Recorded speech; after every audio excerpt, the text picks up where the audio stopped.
Deep under the oldest pyramid in Egypt, long below the sunburned plateau of Saqqara, the stone changes character.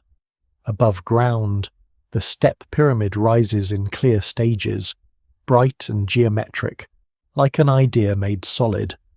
Below ground, everything narrows, darkens, and begins to feel older than the monument standing over it.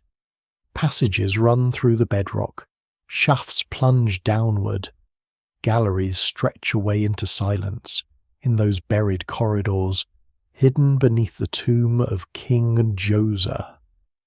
Archaeologists find one of the strangest storehouses in the ancient world, not a glittering chamber of gold, not a sealed room of mummies, but an enormous accumulation of stone vessels, near 40,000 of them if fragments are counted with the shattered whole. Bowls, jars, dishes, elegant containers carved from calcite, slate, diorite, breccia, limestone, and other stones lie in pieces or survive intact, packed into the subterranean architecture of Egypt's earliest Great Pyramid. Many are broken, crushed long ago when parts of the ceilings collapse. Some are plain, some are refined, some carry names that should not be there at all, because they belong not to Djoser, but to kings who ruled before him in the dim beginnings of the Egyptian state. That is where this mystery truly begins. It does not begin with fantasies about vanished machines, and it does not need them. The real puzzle is older, stranger, and in some ways more impressive. Why does the first monumental pyramid in stone contain a buried harvest of objects that seem to reach backward into earlier dynasties? Why gather so many vessels, some already ancient in Djoser's own time, and place them in the underground body of a royal monument that was itself an experiment on an unprecedented scale? The evidence remains incomplete, and no single explanation fully accounts for this vast deposit. Yet what survives in the record suggests that these vessels were not random debris. They belong to systems of power, ritual, memory, and display that had already been shaping Egypt for centuries before the step pyramid lifted itself above the desert. Before we go deeper, take a moment to like the video and subscribe. If this is the kind of history and mystery you enjoy, it helps to imagine the scene not as a single discovery in a single room, but as a descent into an entire hidden landscape. The visible pyramid is only the most famous part of Djoser's complex. Beneath it lies a subterranean world of shafts, chambers, and long corridors cut into the rock, a place designed as much for concealment and symbolism as for burial. Early excavators working through this underworld encounter debris, collapsed masonry, and dense confusion. Yet mixed within the ruin are astonishing quantities of worked stone vessels. Some appear in fragments by the hundreds and thousands, as though an archive of ancient prestige had been smashed and buried under pressure from the earth above. Others survive in recognizable form, their contours still graceful after more than 4,500 years. The number alone is enough to stop the mind. Egypt is full of abundance, but this feels different. It is not the abundance of a banquet or the abundance of treasure. It is the abundance of accumulation, of collection, of purposeful concentration. And these are not rough stones hastily stacked in a storeroom. Many are beautifully shaped. Ancient Egyptian stone vessels can be deceptively simple when seen in isolation. A rounded jar, a shallow bowl, a narrow-necked container may seem modest from a distance. Then the eye adjusts. The walls are thin, the curves are balanced, the surfaces catch light with a softness that only careful finishing can produce. Some are made from stones that yield more easily to repeated grinding and abrasion. Others come from harder materials that demand patience, control, and deep familiarity with the behavior of rock, even a plain vessel carries the memory of quarrying, transport, shaping, hollowing, smoothing, and polishing.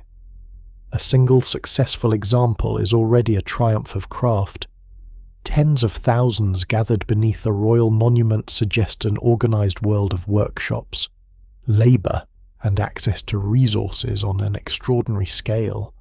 One of the quiet corrections modern research brings to this story is that wonder does not vanish when exaggeration is removed.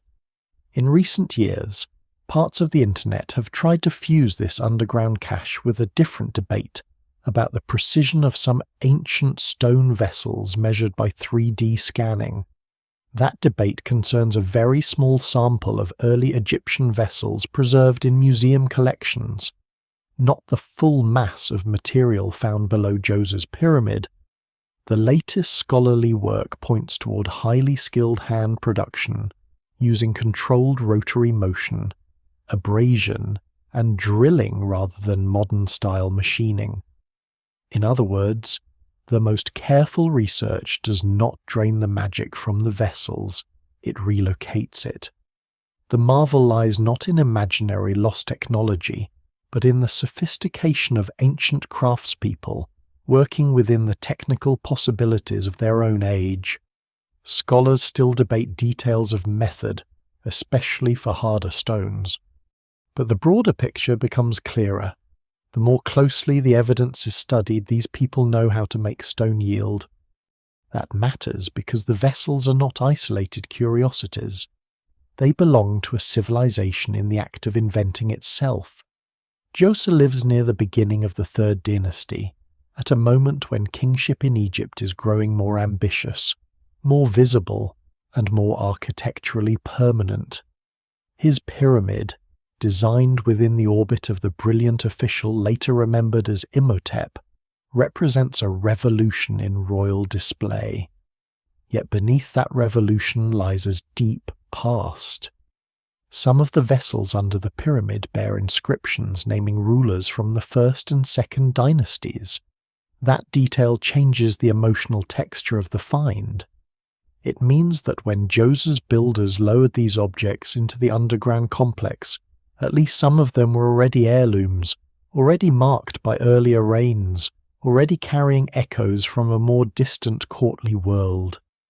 The step pyramid is therefore not simply the tomb of one king, it is also, in some sense, a vault of dynastic memory. The atmosphere around such a deposit is difficult to overstate. Picture labourers and officials moving through torchlit galleries, carrying vessels down into the bedrock beneath a monument still new to the world. Picture scribes who know the names attached to some of these objects. Picture the deliberate selection of stones and forms, the awareness that these are not common household containers, but things wrapped in value, association, and ceremony. Some may once have stood in temples. Some may have belonged to royal burials from earlier generations. Some may have been part of treasuries or institutional stores. Some may have been gathered to protect them, reclaim them, or repurpose them within a new funerary vision. No one explanation commands universal agreement. What survives instead is a field of possibilities, each revealing something different about how the early Egyptian state thinks about legitimacy, inheritance, and sacred possession. There is another layer to the mystery as well, one that makes the underground cache feel almost theatrical in its complexity. Not every vessel fits the image of a symmetrical jar made for storage or display. Among the finds associated with the subterranean system is a remarkable calcite vessel shaped like a bound goose, a reminder that this hidden collection includes not just containers but objects whose meanings are symbolic, ceremonial, and even sculptural. This is important, because it warns against flattening the deposit into a single category. The cache is not merely a pile of standardized goods, it is a curated world of stone forms, some functional, some formal, some deeply tied to ritual imagination. It speaks to aesthetic taste as much as administrative control. So the great puzzle waiting beneath Djoser's pyramid is not whether ancient Egyptians were clever enough to work stone. They plainly were. The harder question is why this enormous body of work converges here, under this monument, at this moment in Egyptian history. Why does the first pyramid gather into itself so much of the material language of earlier kingship? Why does a royal tomb become a repository of older names, older objects, older authority? The coming story will follow those vessels outward into quarries, workshops, storerooms, palaces, temples, and tombs, and then back again into the earth beneath Saqqara, because the dark corridors under the step pyramid do not simply hide a collection, they hide a transition. They preserve the moment when a young civilization newly confident in stone gathers up its past and buries it inside its future. The objects carried into Djoser's underground galleries come from a world in which Egypt is already ancient to itself. Long before the step pyramid rises, the desert edge west of Memphis has begun to collect the dead, the ambitions of officials, and the material signs of a kingdom still learning how to represent permanence. Saqqara is not chosen by accident. It stands beside the cultivated valley, yet remains safely beyond the reach of the Nile's annual flood, where dry ground preserves mud brick, timber, bone, pottery, and stone. To the east lies the living city of Memphis, positioned near the meeting point of Upper and Lower Egypt, and increasingly important to the administration of the unified state. To the west spreads the necropolis, a parallel city built not for daily life but for remembrance, offerings, ceremony, and the continuing identity of the dead. In Djoser's time, the landscape does not yet resemble the vast field of pyramids, causeways, temples, and later burials familiar today. The plateau is more open, though it is already marked by large rectangular tombs known as mastabas, their mud brick walls rising above subterranean chambers and storerooms. These structures belong to powerful people close to the throne administrators, royal relatives, high officials, and perhaps, according to older interpretations, some of the earliest kings themselves. Archaeologists still debate the precise identity of several monumental early dynastic tombs at North Saqqara. Most evidence places the royal burials of the first dynasty farther south at Abydos. Yet the scale and richness of the Saqqara tombs reveal that the new capital region has become a major theatre of elite power. Even when the king is buried elsewhere, his government leaves an enormous footprint here. The earliest unified Egyptian state is not created in a single clean moment. During the late 4th millennium BCE, communities along the Nile become increasingly connected through trade, conflict, marriage, ritual, and political expansion. Regional traditions begin to merge under rulers whose authority stretches farther than that of earlier local leaders. By the opening of the first dynasty, around the beginning of the 3rd millennium BCE, kings command resources from the delta to the southern reaches of the kingdom. They use writing, standardized imagery, taxation, official titles, seal impressions, and controlled distribution of prestige goods to make royal authority visible. Yet unity on a map does not mean stability in every generation. The state must constantly be maintained through travel, ceremony, administration, and the movement of goods. Stone vessels belong at the heart of this process. They are portable, durable, costly, and immediately impressive. Unlike ordinary pottery, which can be produced quickly from abundant clay, a finely carved stone vessel requires suitable raw material, skilled workers, specialized tools, and substantial time. Its value comes not only from the stone itself, but from the organized effort embodied within it. A royal court can reward an official with such an object, place it in a temple, fill it with oil or precious substances, or deposit it in a tomb. The vessel becomes both useful and symbolic. It holds material, but it also holds status. This helps explain why so many early elite burials contain stone containers in large numbers. A tomb is more than a sealed chamber for a body. It is a carefully constructed statement about identity and continuing privilege. Food, drink, oils, cosmetics, textiles, furniture, tools, and ceremonial objects are assembled to sustain the deceased and display their place within the social order. Stone vessels are particularly suited to this purpose because they resist decay. Their surfaces remain cool and smooth. Their colours and veining seem almost alive under changing light. Calcite can glow when thin enough. Dark stones offer visual weight and solemnity. Mottled breccias create patterns that no painter needs to invent. Even before an inscription is added, the material itself communicates distance, labour, and access. The rulers of the first dynasty understand the political usefulness of such objects. Royal names appear on vessels, labels, sealings, and other goods, tying material wealth to the institution of kingship. A bowl marked with the name of a ruler is no longer merely a bowl. It becomes evidence of participation in a royal economy, perhaps a gift, an offering, an item from a state workshop, or property associated with a particular reign. The exact path of any single vessel is often impossible to reconstruct. What survives in the record suggests a system in which objects can move between palace, temple, tomb, treasury, and workshop over many years. This mobility becomes crucial beneath Djoser's pyramid. Some vessels found there bear names connected to earlier rulers, including kings of the first and second dynasties. They may have been produced during those reigns, although an inscription does not always provide a simple manufacturing date. A royal name can indicate ownership, dedication, commemoration, institutional control, or later reuse.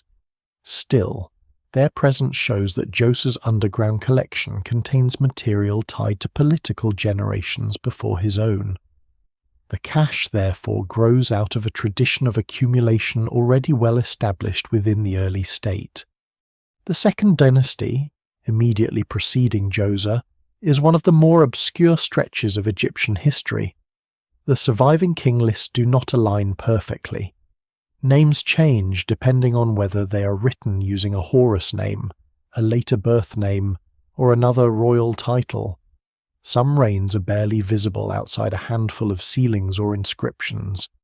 There are signs that royal authority may at times have been contested or divided, although the scale and nature of any conflict remain uncertain.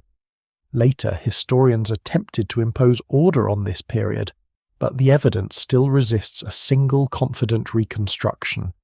One ruler, Peribsen, is especially striking because he replaces the falcon god Horus above his royal name with the animal of Seth, an extraordinary change in royal symbolism. Another, Khafre, later combines Horus and Seth above his Serach, apparently joining two divine powers within the presentation of kingship. It is tempting to read these choices as direct evidence of civil war or national reunification, and some scholars have done so, but the surviving material does not allow such a simple conclusion. Religious symbolism, regional politics, court ideology, and personal royal strategy may all have played a part. What can be said more safely is that the second dynasty ends with a renewed emphasis on unity, authority, and monumental display. Khafre's surviving monuments already point toward the scale that will define Djoser's age. His enormous mud brick enclosure at Abydos demonstrates that early Egyptian builders can command large labour forces and execute ambitious royal projects. Stone is used more frequently in architectural details, though mud brick remains the dominant material. State institutions are becoming increasingly capable of organising quarries, food supplies, transport, craftsmen, scribes, and seasonal workers. The step pyramid does not appear from nowhere. It grows from administrative and ritual systems built over generations. Saqqara absorbs the consequences of that development. Tombs expand, storerooms multiply, burial equipment becomes more abundant. Workshops produce objects not merely for immediate use, but for institutions capable of collecting, redistributing, and preserving them. Some goods are inherited, others are removed from older contexts. Tombs may be repaired, reopened, robbed, cleared, or repurposed. Temple property can pass through changing administrations.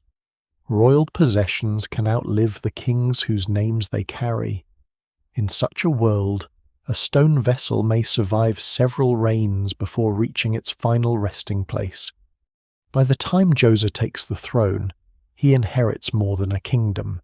He inherits a landscape of tombs, a bureaucracy of storages and treasuries, a religious language formed under earlier rulers, and an immense reservoir of objects already charged with royal meaning. The vessels beneath his pyramid are products of that accumulated past. Some may come directly from earlier burials, some may come from institutional collections, some may have been newly made in traditional forms. Their differing histories are now difficult to separate because the underground galleries collapse, objects break, inscriptions become fragmentary, and excavation records capture only part of their original arrangement. Yet the uncertainty itself reveals something essential. Djoser's builders are not working in an empty desert, and Djoser is not inventing kingship from nothing. He stands at the end of a long experiment in political unification and at the beginning of a new experiment in monumentality. Behind him lie rulers whose names survive on stone vessels and whose reigns are only partly understood. Around him stands a state increasingly capable of turning labour into permanence. Before him waits the possibility of transforming the familiar low mastaba into something Egypt has never seen before, a monument rising not merely above the dead, but above the entire architectural memory of the early kingdom. Djoser's monument begins with a familiar form. At first, the builders seem to be creating another large rectangular mastaba, broad and low, following the architectural language already used for elite and royal tombs. Then the plan changes. The structure expands outward. Additional layers rise above the first. The tomb grows upward in stages until it becomes something unprecedented, a staircase of stone climbing over the desert, visible from far across the valley. What begins as an enlargement becomes a reinvention. The king's burial place is no longer merely a sealed house for the dead. It becomes a mountain constructed by human hands. The transformation matters because stone had never before been used on this scale for an entire Egyptian monument. Earlier buildings employ stone for doorways, floors, thresholds, columns, and other important details, but most architecture depends on mud brick, wood, reeds, and packed earth. Those materials are practical and familiar. They can produce enormous structures, yet they also carry the memory of ordinary life. Mud brick walls belong to houses, palaces, granaries, and earlier tombs. Djoser's complex takes many of those familiar forms and translates them into limestone. Walls imitate bundled reeds, ceilings reproduce wooden beams, stone doors appear half open even though they can never move. Architecture that once depended on materials vulnerable to fire, weather, insects, and time is recast in something meant to endure. This does not mean the builders suddenly abandon the past. They preserve it by hardening it.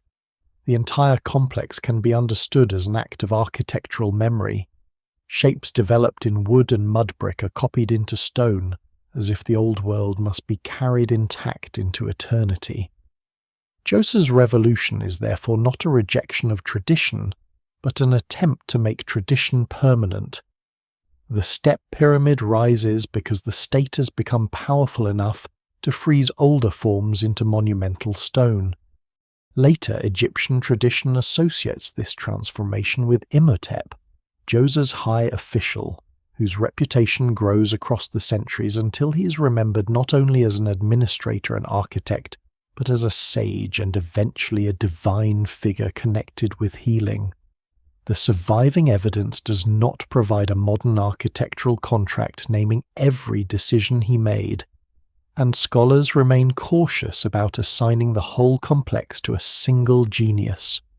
Monumental construction requires surveyors, quarry officials, scribes, craftsmen, transport crews, supervisors, ritual specialists, and thousands of labourers.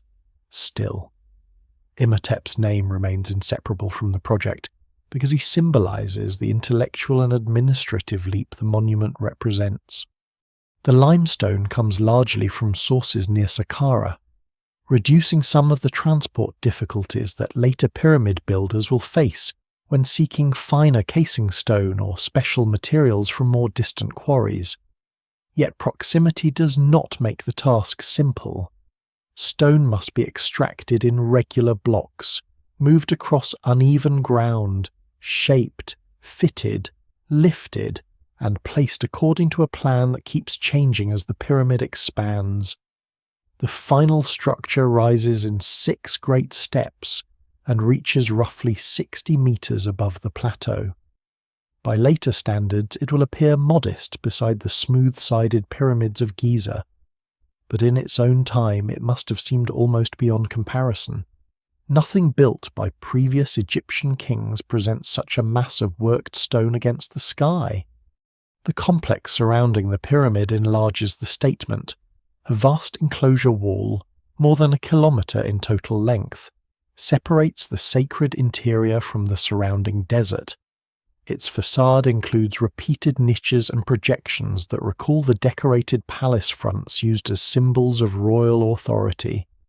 14 false doorways interrupt the wall, but only one entrance allows physical passage.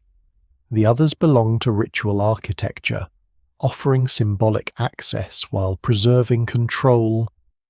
Even before a visitor reaches the pyramid, the complex teaches a lesson about kingship. The king occupies a world with many apparent thresholds, yet entry remains restricted and carefully directed.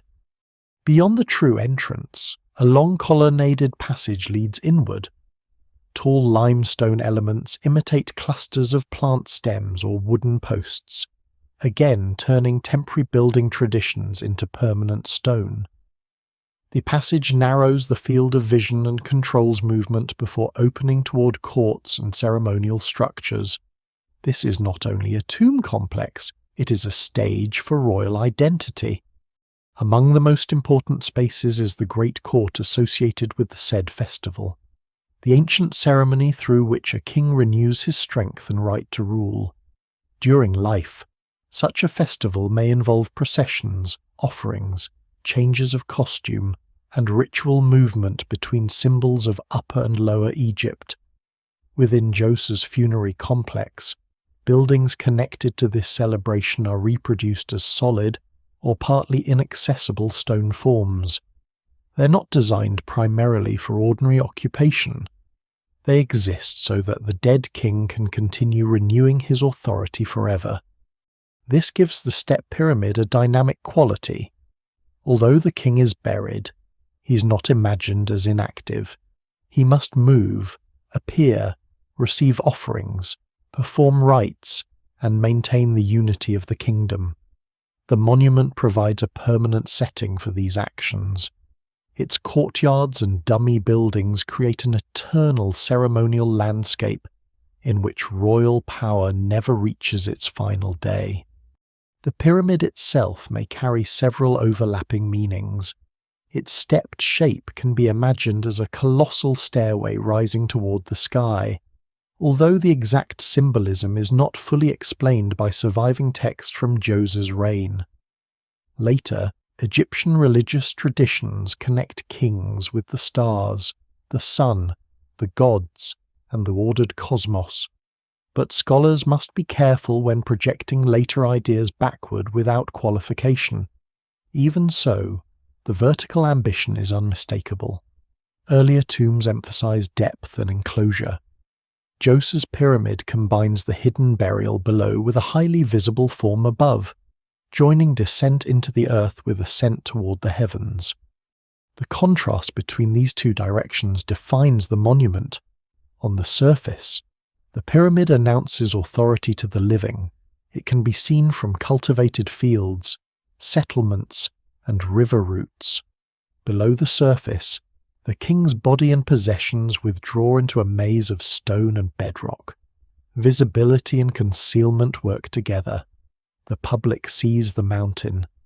Only a restricted few know the underground world beneath it.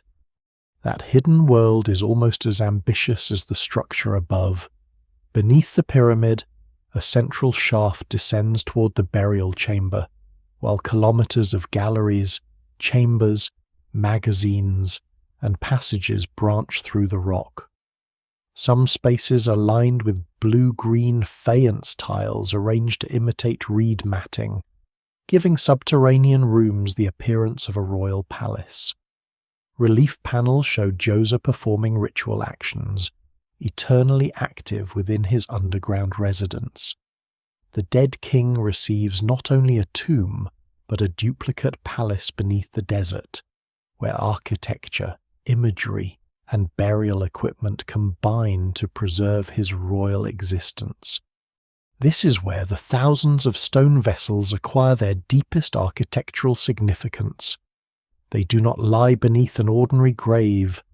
They are absorbed into a monument designed to gather the entire machinery of kingship into one protected place. The complex reproduces palace facades, festival courts, shrines, residences, boundary walls, and ceremonial routes. It is almost a miniature kingdom built for one ruler's eternity. In that setting, collections of prestigious vessels can serve more than one purpose. They may supply the royal afterlife, honour ancestral rulers, display control over wealth, or preserve objects whose association strengthen Djoser's claim to stand at the culmination of earlier dynasties. The scale of accumulation mirrors the scale of architecture.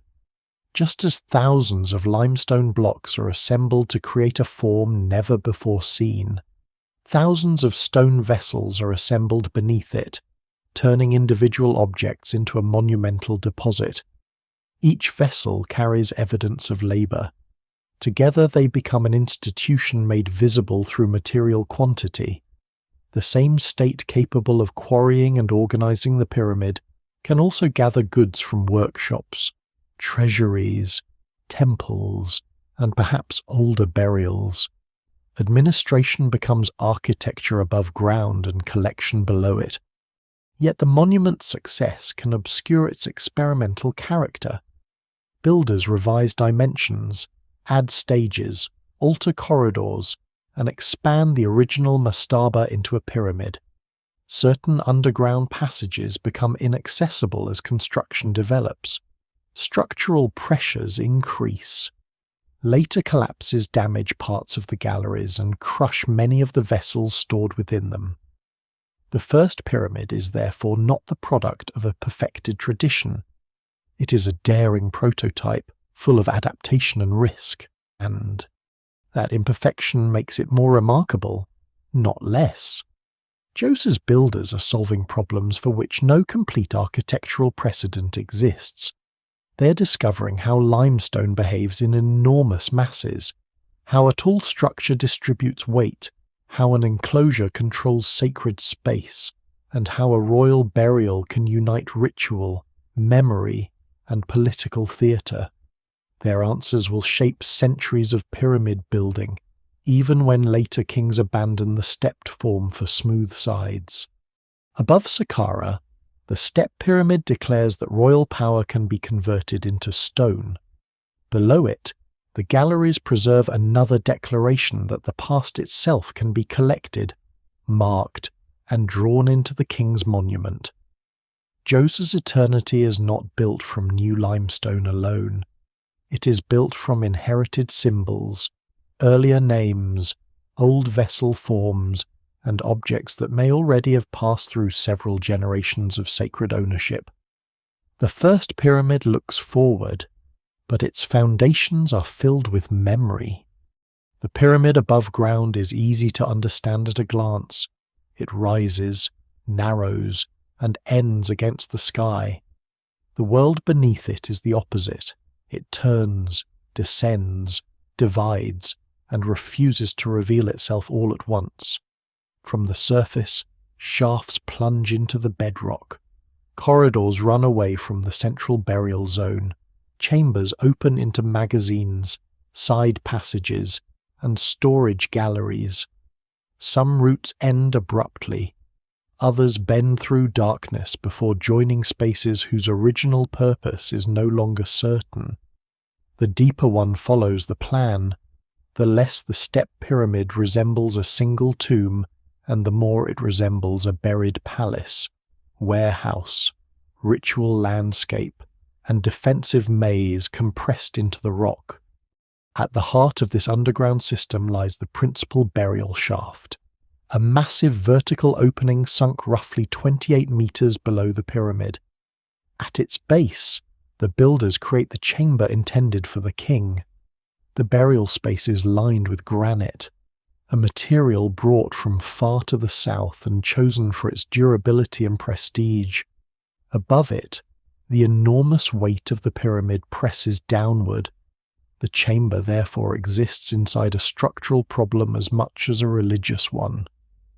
Builders must protect a royal burial from collapse, intrusion, and time while working beneath a monument whose final mass is still evolving. The entrance to the burial chamber is closed with a heavy granite plug. Such barriers do not guarantee safety, but they express the desire to make the king's resting place inaccessible after the burial rites are complete. Ancient tomb builders understand that concealment alone is not enough. Royal burials attract attention precisely because they are royal.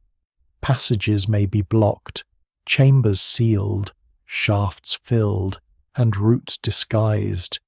Yet the same monument that proclaims the king's greatness also advertises that something valuable lies beneath it. Djoser's underground architecture answers this contradiction through complexity. Instead of relying on one straight route leading to one room, the builders create an extensive system whose full length is measured in kilometers.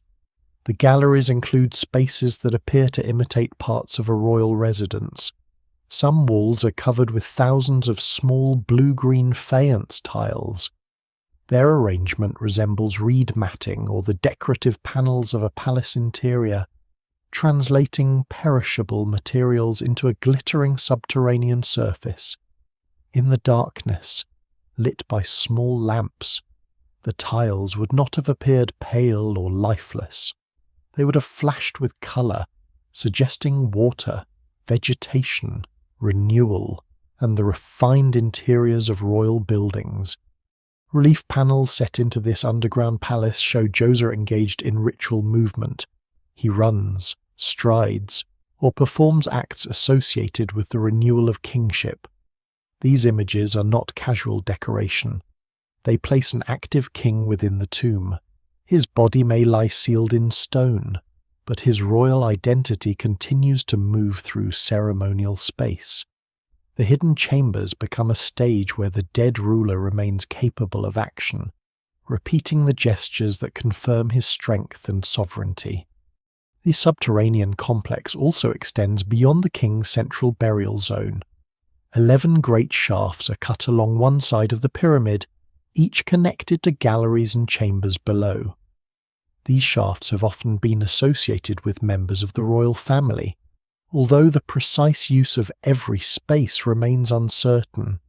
Some may have served as burials, others may have been designed for storage, ritual equipment, or functions that changed as construction progressed.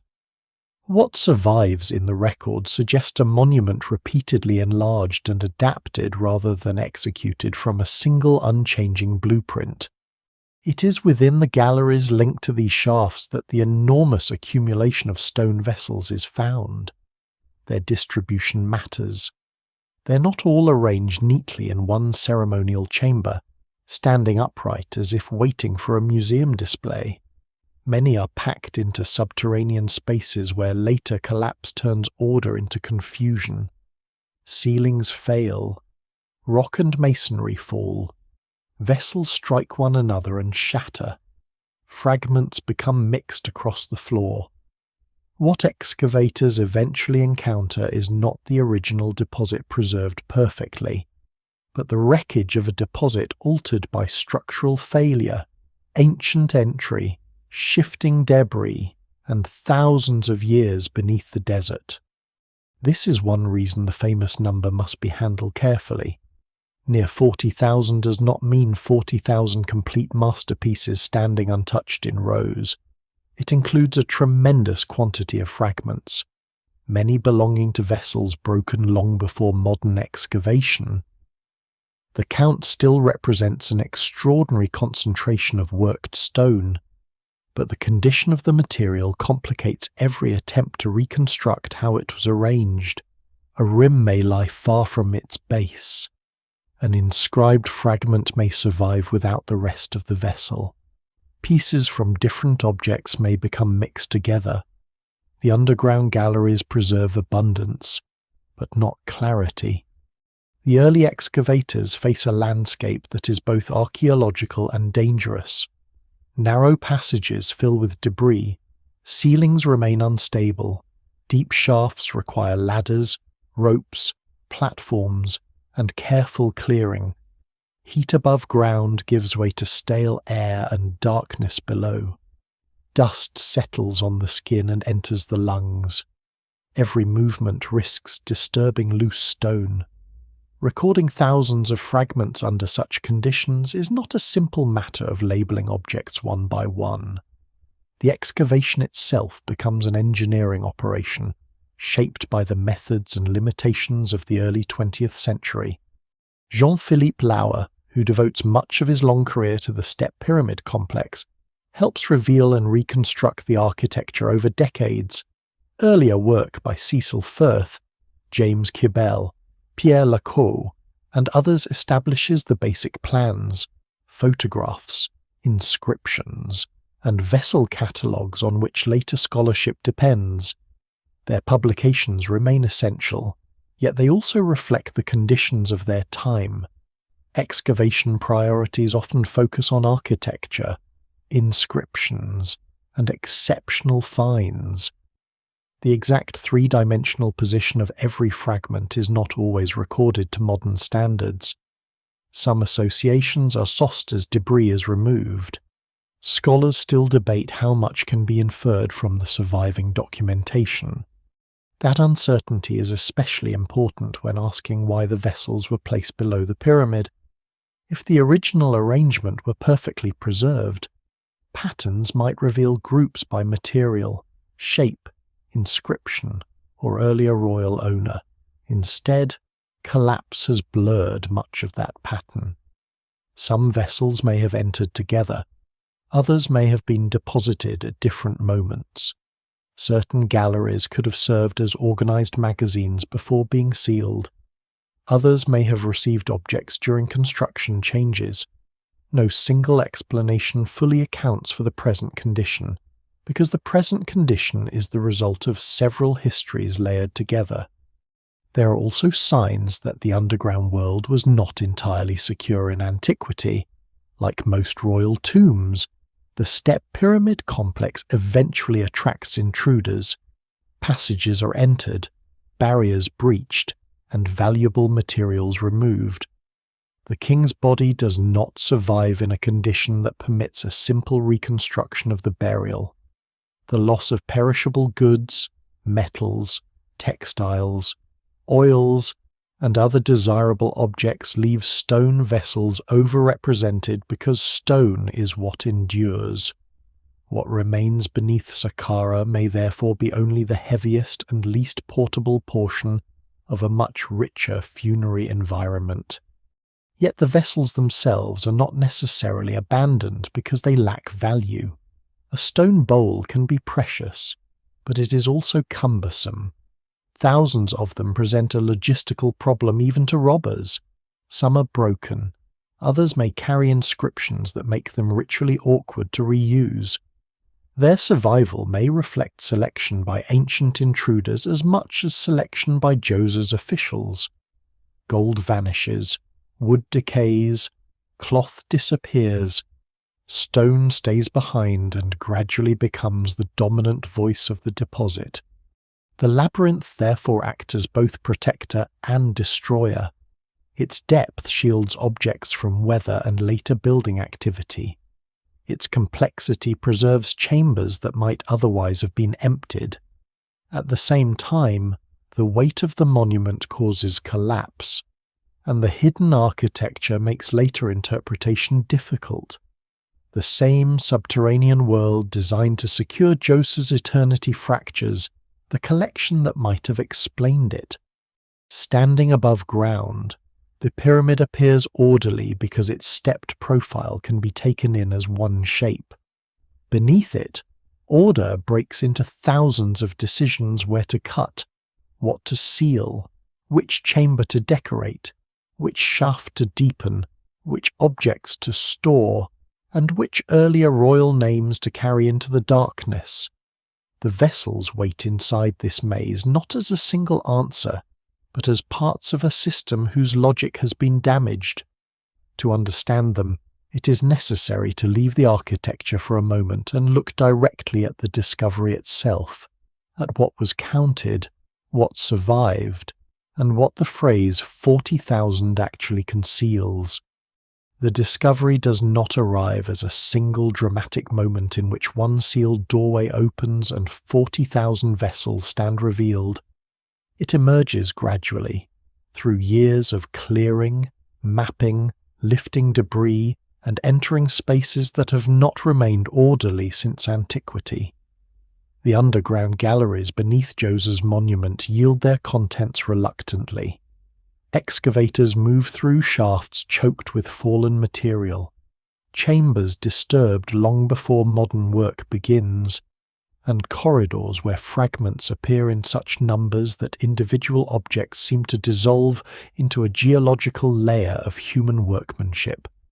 At first, there are rims, bases, handles, and curved sections of polished stone. Then there are complete bowls and jars, then inscriptions, then more fragments beyond them, and still more in adjoining galleries. The scale becomes apparent only as the excavation continues.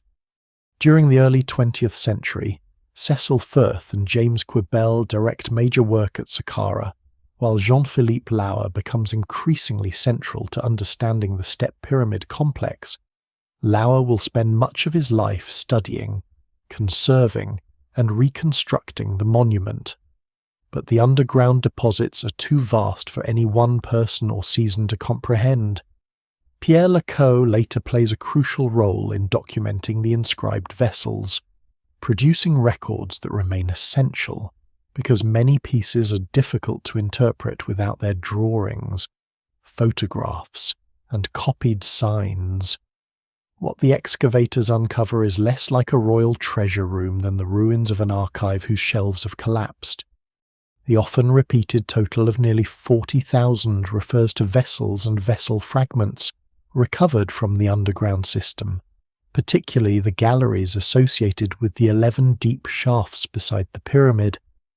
It is an estimate of a huge archaeological assemblage, not a count of 40,000 intact containers. Many objects have been broken into several pieces, Some survive only as a portion of a rim or a section of wall. Others can be partly reconstructed because adjoining fragments are found close together. A smaller number remain complete enough to show their original proportions. The difference matters, because popular retellings often turn a mass of shattered archaeological material into rows of perfect, mysterious artifacts. The reality is less visually tidy but historically richer. Each fragment has the potential to preserve a clue. The curvature of a piece can indicate the size of the vessel. Its thickness may reveal how carefully the interior was hollowed.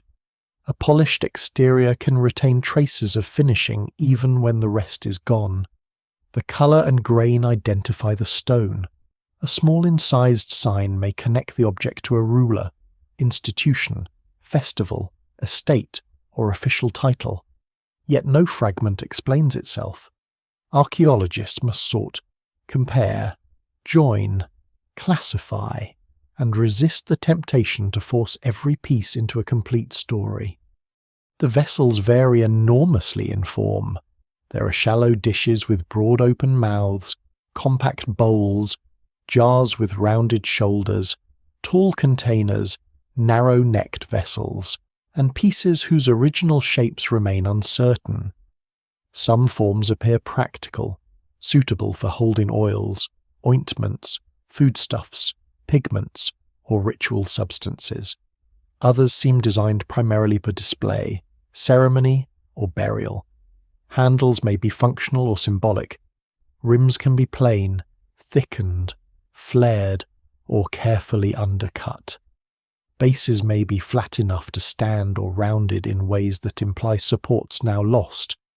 Even when two vessels share a general shape, small differences suggest separate workshops, periods, or intended uses.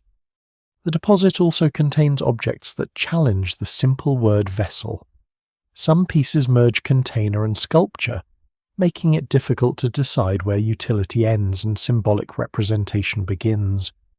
The calcite vessel shaped as a bound goose is the clearest example, but it belongs to a broader Egyptian habit of giving functional objects animal or ceremonial forms.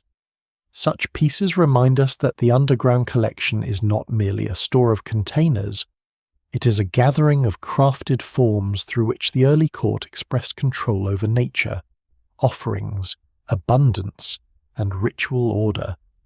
Many surfaces would originally have looked very different from the dusty fragments seen during excavation. Polished calcite could glow warmly when held to light. Dark stones would appear almost liquid after oiling or careful finishing. Mottled materials would display dramatic veins and patches.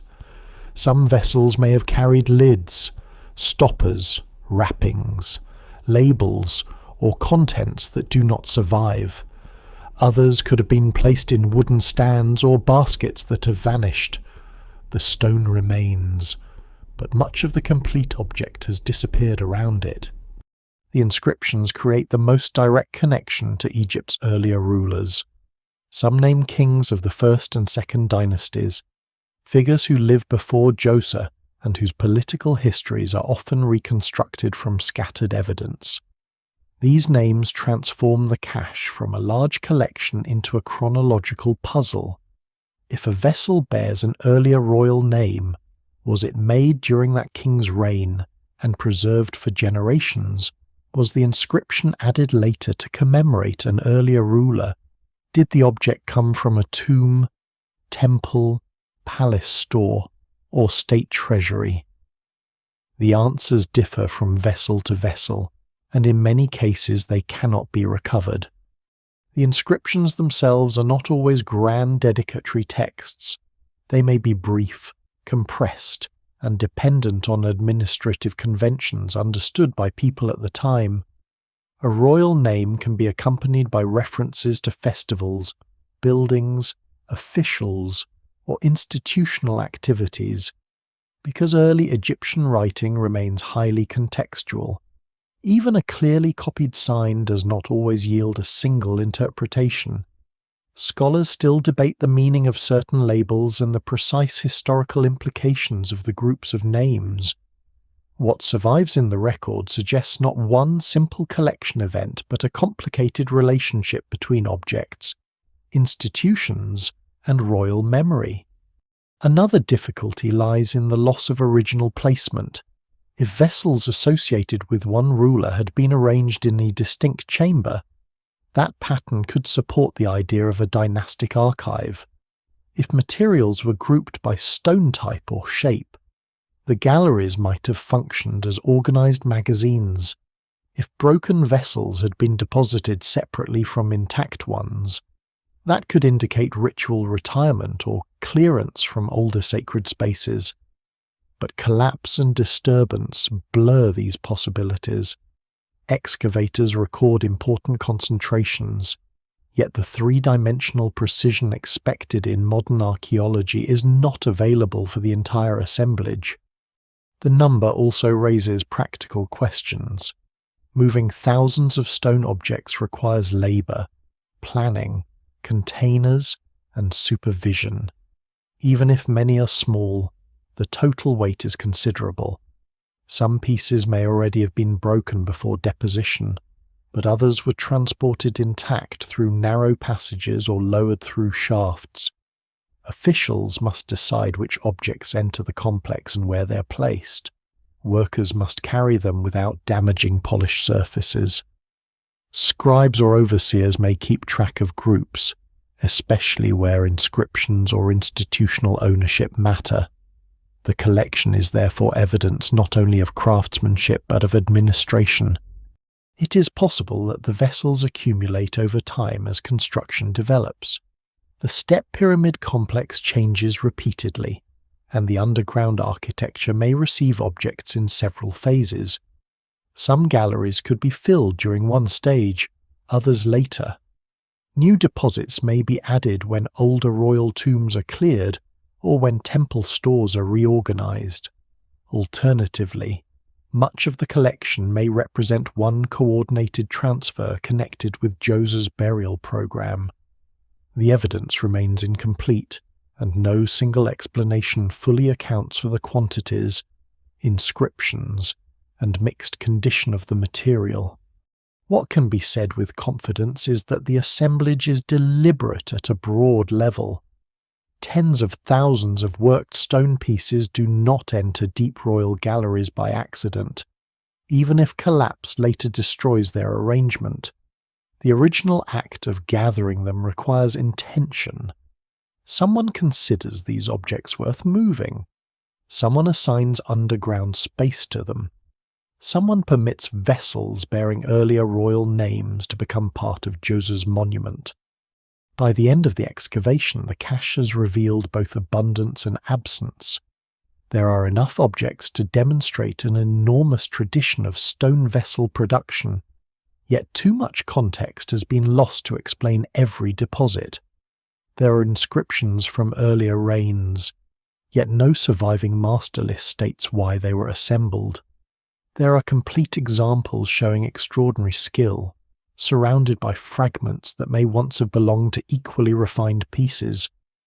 The discovery answers the question of whether early Egypt could produce stone vessels on a large scale. It leaves open the more difficult questions of ownership, reuse, and purpose. Before those questions can be approached, the material itself demands attention. The cache is often described as though all its vessels were carved from the hardest stone available, but the underground galleries contain a much wider geological world. Soft, translucent calcite lies beside dark, dense rocks. Fine-grained materials appear beside mottled and crystalline ones. Each stone behaves differently under the hand, and each carries its own cost, source, colour, and meaning.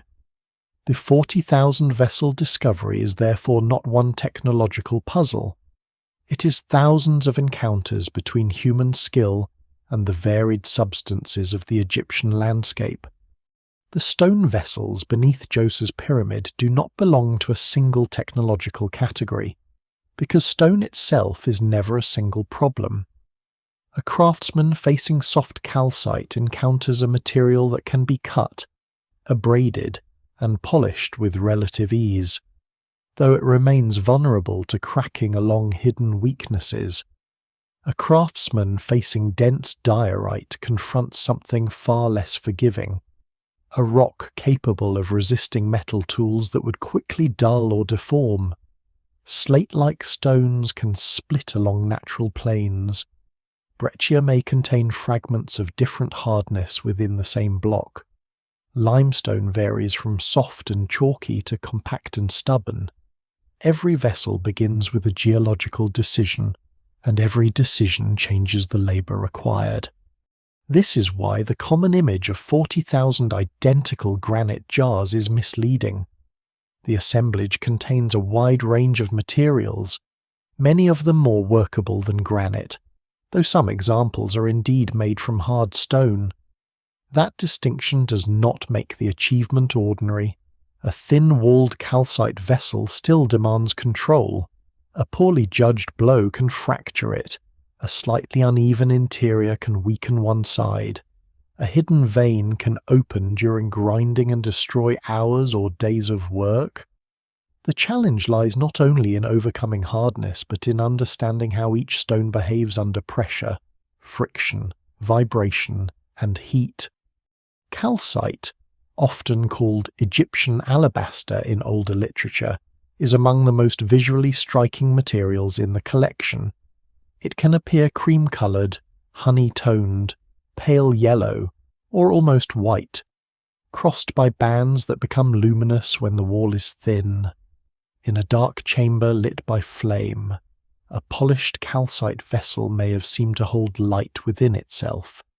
Its beauty helps explain its popularity in elite and royal contexts, but its source also reveals the reach of the early state. More than 100 calcite vessels from the Djoser galleries carry inscriptions linked with Hatnub, the great quarry region east of the Nile in Middle Egypt. These marks suggest that Hatnub's stone was entering royal networks by at least the beginning of the Third Dynasty and probably earlier. Hatnub is not simply a hole in the ground where stone can be collected without effort. Quarrying there requires expeditions into an arid landscape beyond the cultivated valley. Workers need water, food, tools, animals, transport equipment, and supervision. Blocks must be selected carefully, detached from the surrounding rock, reduced to manageable size, and moved toward the Nile. The stone then travels north through a system of river transport and overland hauling before reaching workshops or royal stores. A finished calcite vessel beneath Saqqara therefore preserves a long chain of organization connecting desert quarry, river, workshop, palace, and tomb. Other stones point toward different regions. Dark volcanic or metamorphic rocks may come from the eastern desert or areas farther south. Certain breccias are associated with distinctive geological zones. Granite and related hard stones can connect royal production with quarries near Aswan, hundreds of kilometers upriver. Exact provenances are not always easy to establish, especially when categories used by early excavators do not match modern geological classification. Scholars still debate the source of some materials, and museum labels can preserve older or overly broad names. What survives in the record nevertheless shows that early Egypt is already drawing stone from a landscape far larger than the immediate surroundings of Saqqara. The choice of material is rarely only practical. Stone colour and texture can carry associations that are difficult to recover fully. Green and blue tones may evoke vegetation, water, or renewal. Black can suggest fertile soil or regeneration. White and translucent materials may convey purity or sacred brilliance. Red and mottled stones create a sense of energy or rarity. These meanings become clearer in later periods, but it is risky to assume that every symbolic association remained unchanged across centuries. Even so, royal artisans almost certainly recognize that different stones produce different emotional and ritual effects. A vessel shape often responds to the material from which it is made. Fine-grained stone allows crisp edges and controlled curves. Layered stone may encourage flatter forms or thicker walls. Materials with internal fractures require cautious shaping.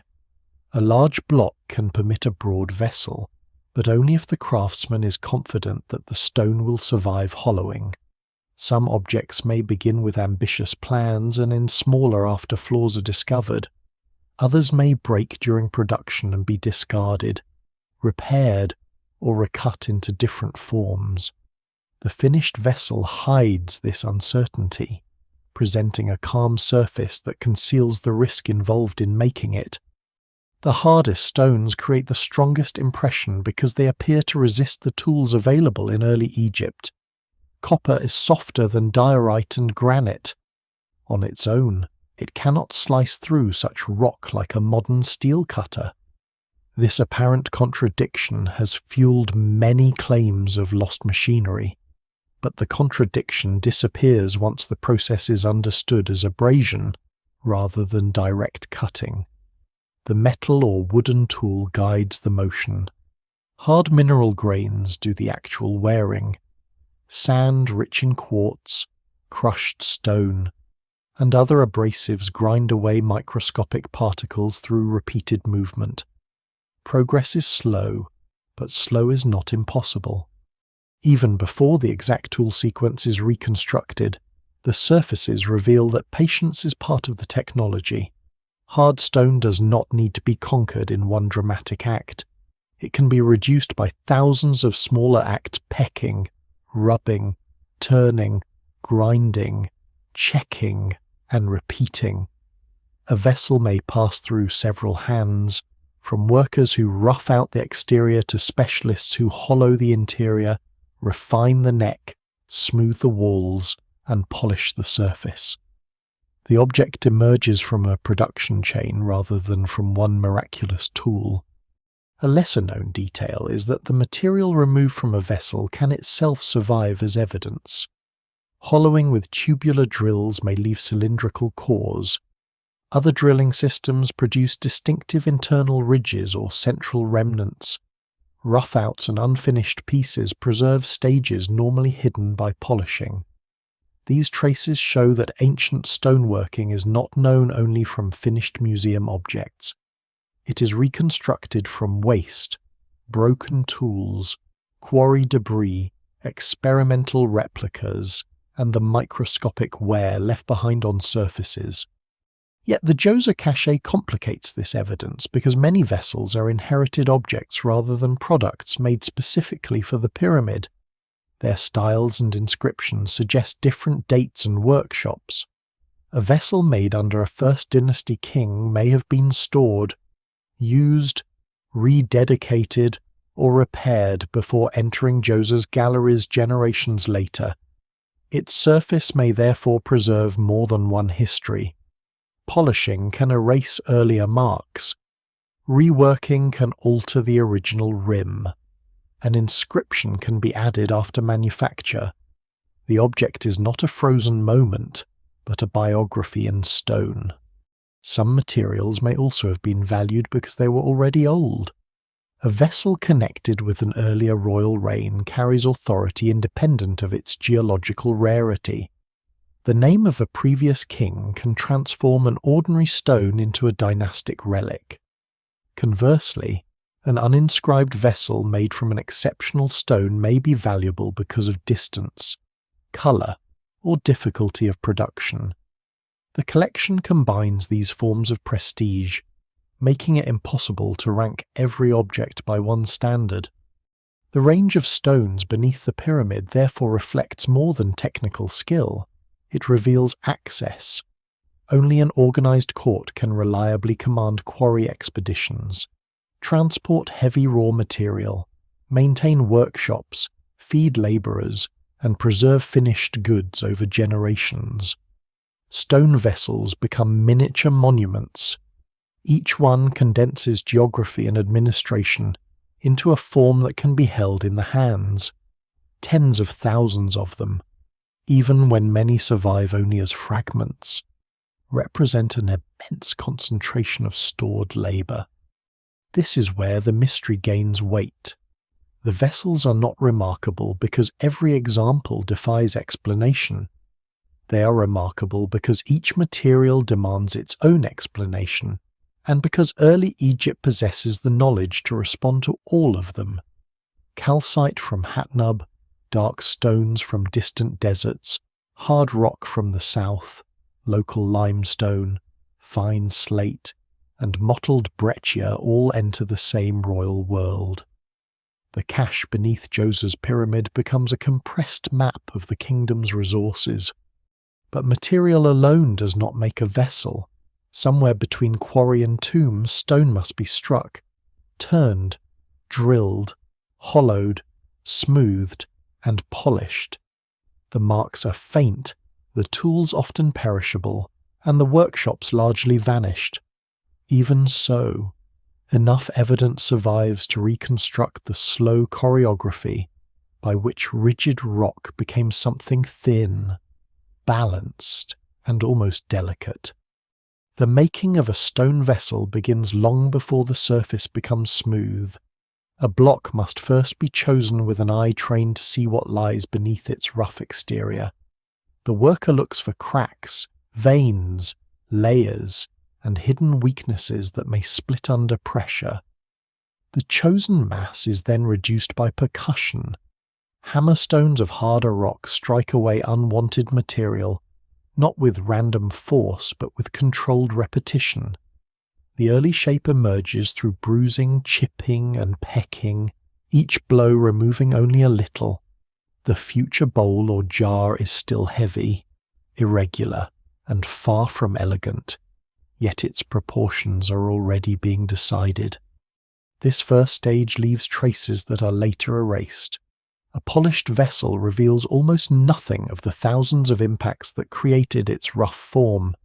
Only unfinished pieces, workshop debris, and experimental reconstruction allow archaeologists to recover the sequence.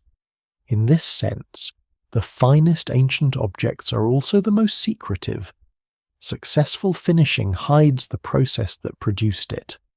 Once the exterior is roughed out, abrasion takes over. The essential principle is simple. A softer tool can shape harder stone if hard mineral grains are placed between them. Copper, wood, reed, leather, or stone can guide those grains. Quartz-rich sand, crushed rock, and other abrasive particles do the actual cutting by scratching and grinding the surface a fraction at a time. The tool is not a knife slicing through stone. It is a carrier of friction. That distinction explains why copper alone seems inadequate, but copper used with abrasive can still be effective. Early metal tools bend, wear, and blunt quickly when applied directly to hard rock. Yet when a copper tube is rotated with abrasive beneath its rim, the grains bite into the stone. The tube keeps them moving along a circular path. As the particles break down, fresh abrasive is added. Water may help carry the slurry, cool the working area, and remove waste. The result is slow but measurable. The exterior of a vessel can be refined by rubbing it against a grinding stone, or by rotating the object while abrasives are applied. Recent metrological research suggests that some early Egyptian vessels show patterns consistent with controlled rotational working rather than random hand rubbing alone. This does not imply a modern powered lathe. A vessel can be turned manually, supported in a simple frame, or rotated between workers while pressure is applied with a stone or abrasive tool. Even an imperfect rotational system helps produce regular curves because high points contact the abrasive first and are gradually reduced. The interior presents a greater challenge. A bowl with an open mouth is relatively accessible. A narrow-necked jar is not. The worker must remove material from a widening cavity, while preserving a smaller opening above. Straight tools cannot easily reach beneath the shoulder. Ancient craftspeople solved this with a combination of drills, curved stone bits, crescent-shaped borers, figure-8 tools, and grinding heads that work below the neck. Archaeological finds from pre-dynastic Nakan are especially revealing. Stone drilling tools with crescent and figure-8 forms bear wear patterns showing repeated contact with vessel interiors. Their edges become smoothed and polished in distinctive places. Experimental work demonstrates that such tools can be rotated inside a partly hollowed blank, gradually widening the cavity beyond the diameter of the entrance. The tool does not scoop out stone quickly. It grinds, assisted by abrasive, while its shape allows pressure to be directed toward the inner walls. For deeper drilling, a shaft may be turned by hand or with a bow. A cord wrapped around the drill shaft converts the back and forth movement of the bow into alternating rotation. This mechanism is simple, but it increases speed and consistency. A worker can maintain pressure from above while another operates the bow. In some cases, weights or crossbars may help stabilize the drill. The exact arrangements probably vary by period, workshop, material, and vessel form. Scholars still debate the full range of tools used, especially for hard stone and complicated interiors. Tubular drilling offers another method. A hollow reed, wooden tube, or copper cylinder rotates with abrasive under its edge. Instead of pulverizing the entire center, the tube cuts a circular groove and leaves a core standing within it. When the groove becomes deep enough, the core can be broken free. Surviving drill cores and circular striations provide physical evidence for this process. The tool itself may disappear, but the geometry of its movement remains in the waste. The famous spiral-like marks, sometimes visible on ancient drill cores, have led to dramatic claims about extraordinary feed rates and advanced machinery. Yet experiments show that abrasive grains trapped beneath a rotating tube can produce grooves that appear regular or spiral under changing pressure. A single large grain may score the surface repeatedly before shifting position. Irregular hand motion can create surprisingly ordered marks. The evidence does not require high-speed industrial equipment, though it does reveal that ancient operators understood how to maintain a stable drilling action. Making a vessel is therefore an exercise in coordination. Too much pressure can crack the stone or jam the drill. Too little pressure wastes time. Abrasive must be replenished. The tool must remain centered. The wall thickness must be checked repeatedly, particularly where the vessel narrows. Since the worker cannot always see the deepest interior surface, experience becomes essential. Sound, resistance, vibration, and the behavior of slurry may reveal what the eye cannot. Simple measuring devices could help. Calipers, templates, chords, straight edges, and gauges allow dimensions to be compared without modern numerical instruments. A craftsman does not need digital measurement to recognize asymmetry. Rotating the vessel itself exposes unevenness because a bulge repeatedly touches the grinding surface. The eye and hand become highly sensitive after years of practice. Symmetry emerges not from one perfect operation, but from repeated checking and correction. Finishing requires still finer abrasives. Coarse grinding marks are replaced by smaller scratches, then by surfaces polished enough to reflect light. Oils, cloth, leather, smooth stones, and powdered minerals may all contribute to the final stage. Different stones respond differently. Calcite can achieve a soft translucence. Dense dark rocks can take a deep sheen. The goal may vary according to function. A ritual vessel intended for display receives more finishing than a utilitarian container, though even practical objects can be carefully made. The time required is difficult to calculate because ancient production rates are not recorded in a form that can be applied directly. Experiments demonstrate feasibility, but modern researchers work under different conditions and usually lack the accumulated skill of lifelong specialists. A replica made slowly by an archaeologist does not prove that an ancient workshop worked at the same speed, nor does it mean the process was easy. It only shows that the known techniques are capable of producing the observed results. Scale changes the calculation further. The existence of tens of thousands of vessels does not require one worker to make them all. Early Egypt has centuries of production, multiple workshops, and specialized labor. Some vessels beneath Djoser's pyramid predate his reign. The cache accumulates objects made across generations. Standardized forms may allow tasks to be divided. One group roughs out blanks, another drills, another grinds, another polishes, while master craftsmen handle difficult shapes or valuable stones. Organization can multiply output without changing the basic technology. Failure must have been common. Blocks split, walls break through during hollowing, drills wander off center, fine necks crack, abrasive catches in a floor. Unfinished vessels and discarded fragments are part of the real production system, even if museums favor the successes. The surviving masterpieces create a distorted impression because badly failed objects are less likely to be preserved, collected, or displayed. This is also why the phrase handmade can be misleading if it suggests simplicity. Hand production can involve complex rigs, repetitive motion, specialist tools, measurement, teamwork, and carefully managed abrasives.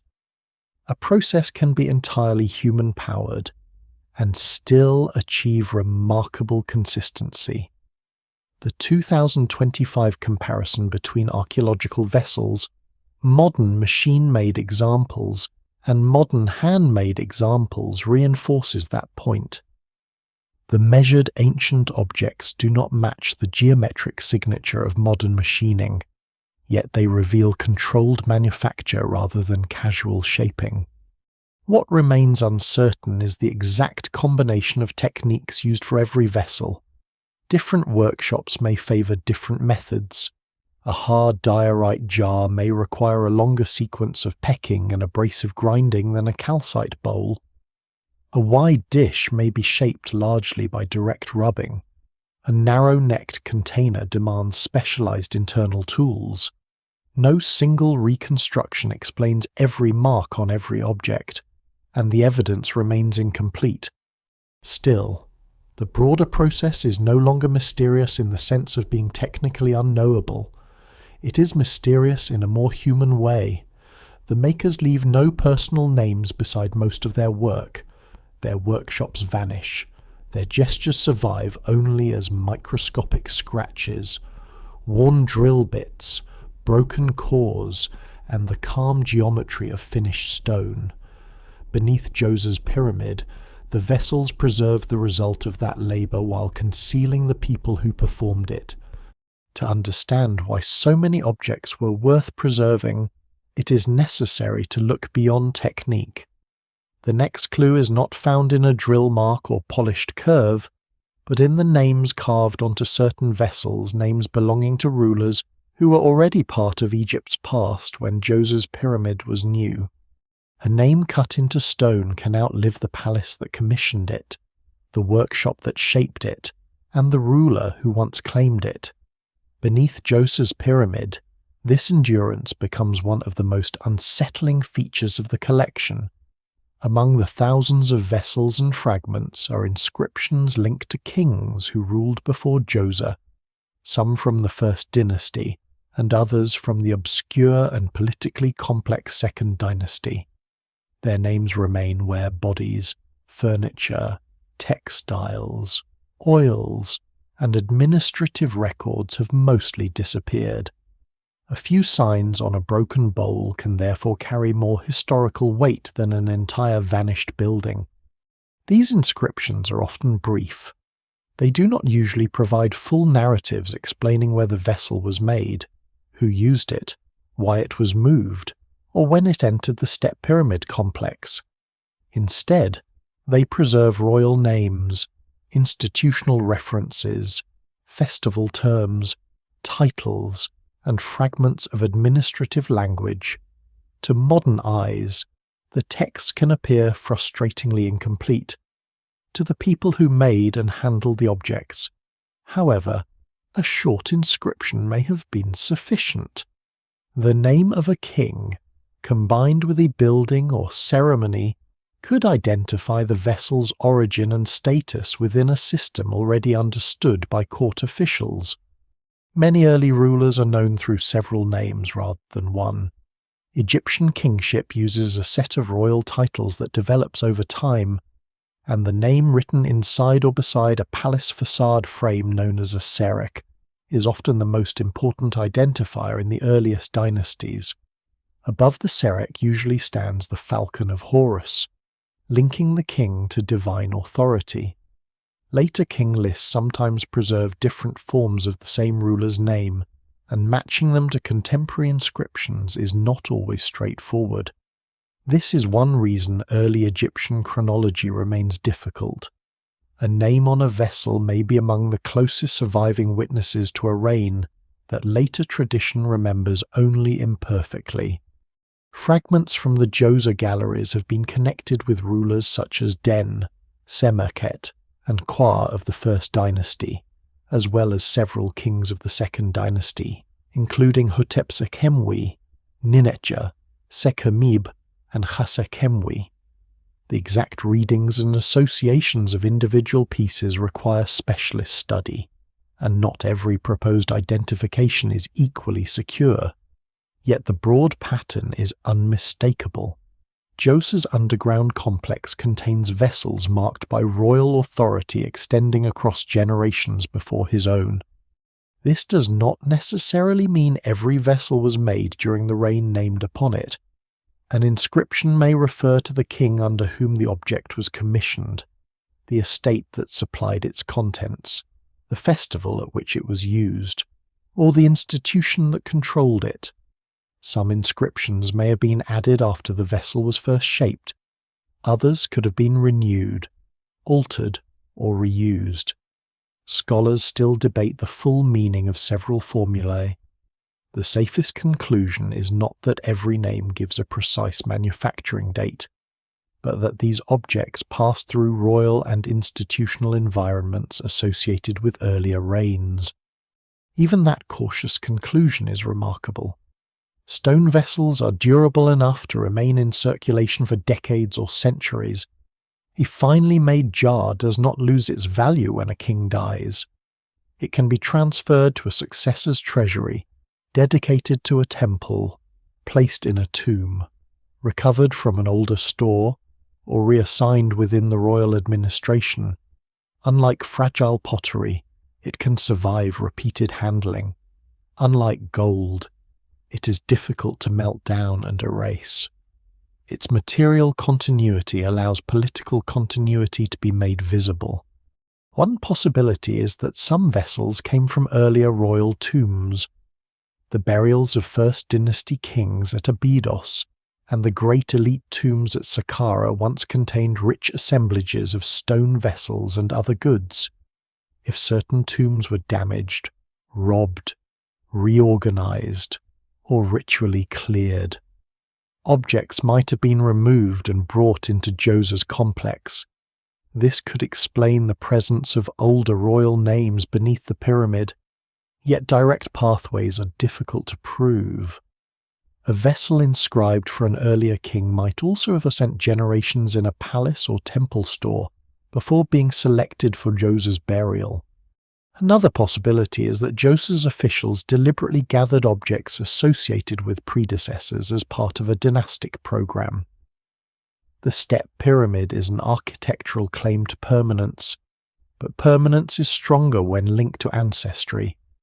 By placing earlier royal objects within his subterranean world, Djoser could present himself not as an isolated innovator, but as the inheritor and culmination of previous kingship. The vessels would then function as more than grave goods. They would become material witnesses to succession. This idea is attractive, but the evidence does not preserve a clear statement of intention.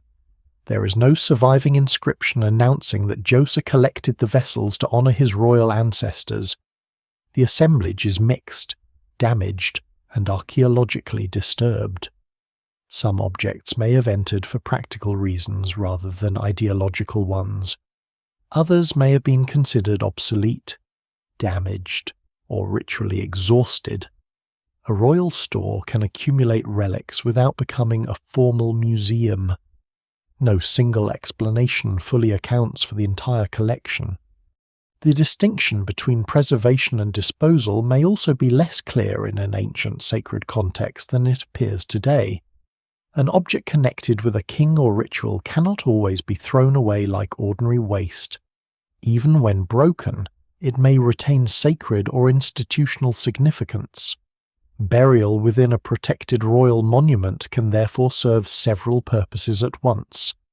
It removes the object from circulation, protects its potency, honours its association, and places it under the authority of the current ruler. What modern observers call storage, retirement, reuse, and commemoration may have overlapped. The Second Dynasty names are especially important because that period remains one of the least clearly understood phases of early Egyptian history. Political divisions may have occurred. Royal centres of power may have shifted. Some kings are poorly documented, and the order of reigns is still discussed. When objects associated with these rulers appear beneath Djoser's pyramid, they provide rare anchors in a period where much of the narrative has been lost. Khasikhemwy, probably the final ruler of the Second Dynasty, and likely Djoser's immediate predecessor, stands particularly close to the transition. His monuments already show growing royal ambition. His name combines symbols of Horus and Seth in a way that may express reconciliation or unified authority, though the exact historical circumstances remain uncertain. If vessels connected with his reign were incorporated into Djoser's complex, the act may reflect continuity between two monumental building programs and two generations of court administration. Earlier names reach even farther back, toward the First Dynasty and the formation of the unified state. These vessels may have survived changes in ruler, administrative structure, religious emphasis, and burial practice. Their presence beneath the first pyramid compresses several centuries into one subterranean deposit. A fragment bearing an early royal name lies beside objects from later workshops, all absorbed into Djoser's new architecture. There is quiet irony in this. The kings named on the vessels once commanded estates, officials, craftsmen, and ceremonies. Their courts must have appeared permanent to those who served them. Yet for some, almost everything has vanished except a few signs carved into stone. Djoser's pyramid, intended to secure his own memory, becomes one of the places where the memories of earlier rulers survive instead. The inscriptions also reveal how closely writing and material power are joined. A vessel without text can display wealth through its stone and workmanship. Once marked with a royal name, it enters a different category. The object becomes part of a documented relationship between kingship and production. It can proclaim that a workshop, estate, festival, or offering operates under royal authority. The writing does not merely label the vessel, it transforms it into an instrument of administration and memory.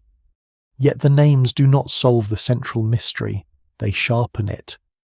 The older the vessels are, the less likely it becomes that the entire deposit was produced solely for Djoser's funeral. The cache must include objects with earlier lives. Some were inherited, Some were transferred. Some may have been recovered from sacred or funerary contexts. Their biographies converge only at the end, beneath the step pyramid. This convergence suggests that the underground galleries are not simply storerooms filled with newly manufactured equipment. They are places where the material remains of earlier royal courts are gathered into a new political and ritual order. The vessels carry the weight of previous reigns, but Djoser's monument gives them their final setting. Their names remain visible, yet their original functions are absorbed into his eternity. The names carved onto certain vessels lead back into royal courts that no longer exist. Their walls have vanished, their storerooms have been emptied, and the officials who once understood every sign and title are gone. What remains are objects built to move through those lost institutions. A stone jar might begin in a quarry expedition, pass into a workshop, enter a palace inventory, appear during a festival, receive oil or perfume from a royal estate, and finally be carried into a tomb. Another might be dedicated to a temple, transferred between treasuries, or presented to an official as a mark of favour. The vessel is not merely a container. It is a participant in the machinery of early Egyptian society. In ordinary life, pottery performs most of the work of storage, cooking, serving, and transport. Clay is abundant, adaptable, and relatively fast to shape. Stone is different. It demands more labour, more planning, and access to resources controlled by powerful institutions. This makes stone vessels especially useful as markers of rank. Their value lies not only in what they contain, but in the visible fact that someone possessed the authority to obtain them. Within a royal palace, such vessels may hold oils, fats, cosmetics, wine, aromatic substances, or carefully prepared foods. Some contents would have been practical, others ceremonial, and many expensive in their own right. A polished container of translucent calcite filled with scented oil represents two forms of prestige at once: the vessel and the substance inside it. The object preserves, displays, and magnifies the value of its contents. Banquets provide one setting in which these relationships become public. Elite feasting in early Egypt is not simply private enjoyment. It can affirm loyalty, distribute resources, display abundance, and establish hierarchy. The king or a powerful official controls who receives food, drink, and desirable goods. Vessels placed before guests become part of that performance. The largest and finest objects may stand in prominent positions, while smaller containers distribute oils, beverages, or condiments. Even when the exact use of a particular form is uncertain, the broader social logic is clear: abundance becomes political when it is carefully seen and selectively shared. The same principle applies to royal gifts. A vessel granted by the court can create an enduring connection between ruler and recipient. The object may enter an official's household or burial while retaining its association with the king. An inscription strengthens that bond. It records not merely ownership, but participation in a network of favour and obligation. To receive such an object is to receive material evidence of proximity to power. This helps explain why stone vessels appear in elite tombs beyond royal burials. High officials and wealthy families place them among the goods intended for the afterlife. Their presence tells the dead person's story in material form. They show access to rare stone, specialized labor, royal workshops, or prestigious exchange. In death, the vessel continues to display relationships that mattered in life. Funerary use, however, is not limited to status. Containers hold the substances required for burial rites and continuing offerings. Oils may be used to anoint the body or cult image. Food and drink sustain the deceased symbolically. Perfumed materials purify sacred space.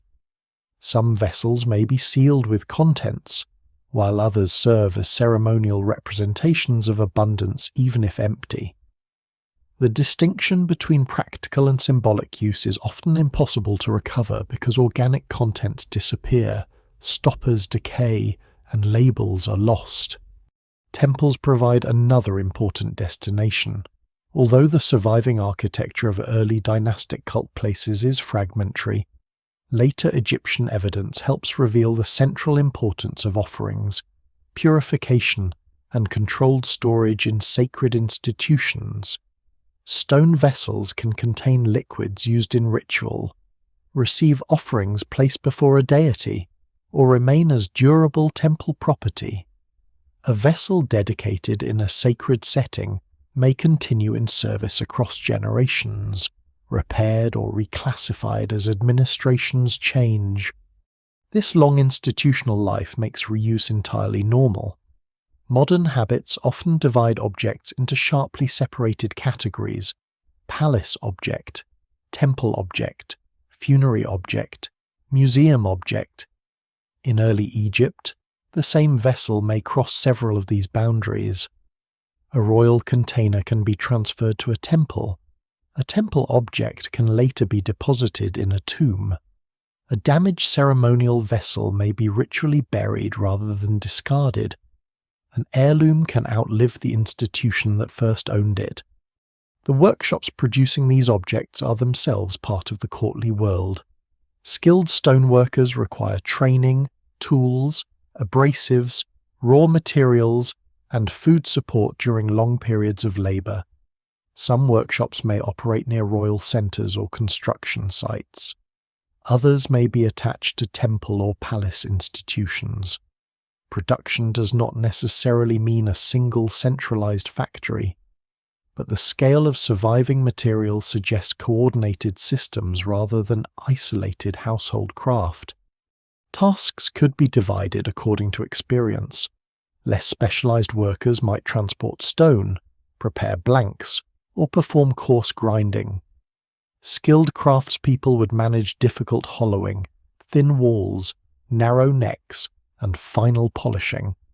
Scribes or overseers could record quantities, destinations, and institutional ownership.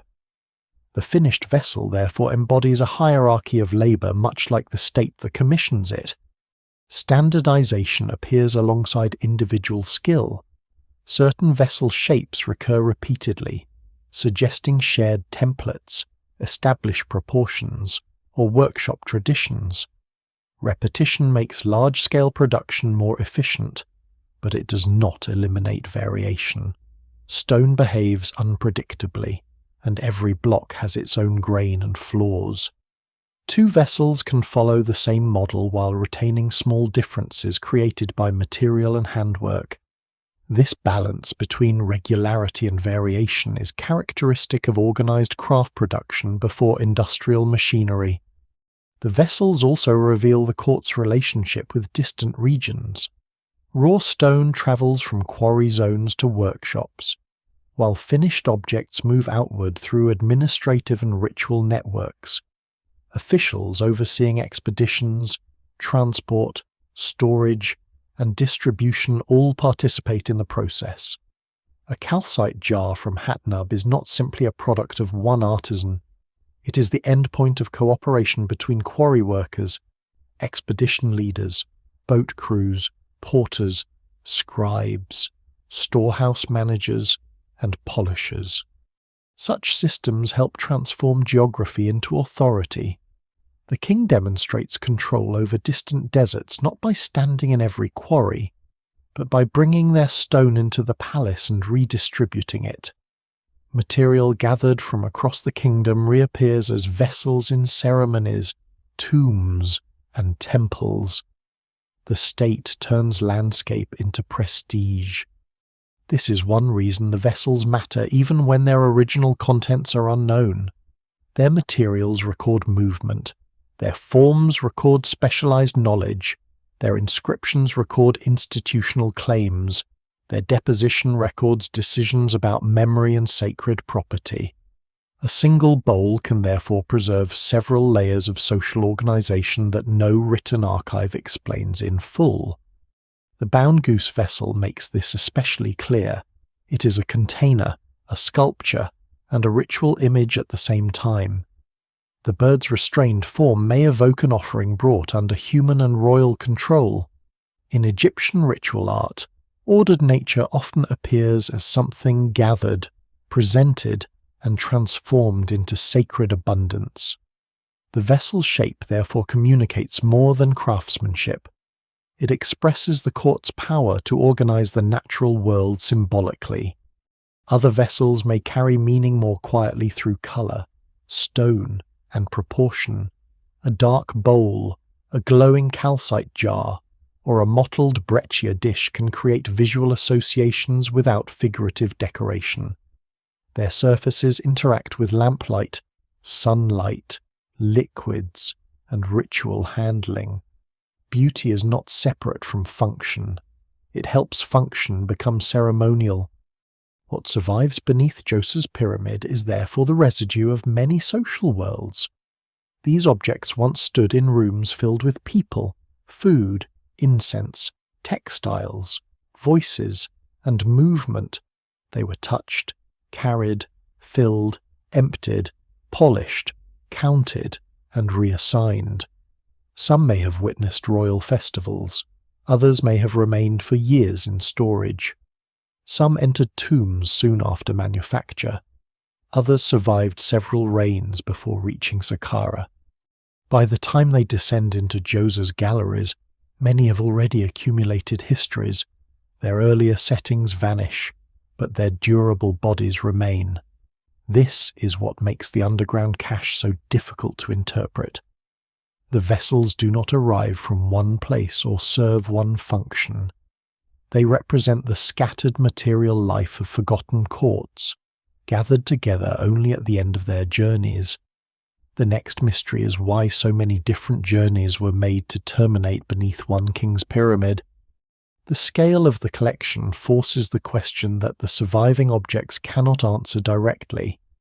Why gather so much worked stone beneath one monument? A few heirlooms could be explained as treasured possessions. A few hundred vessels might form part of a lavish funerary provision.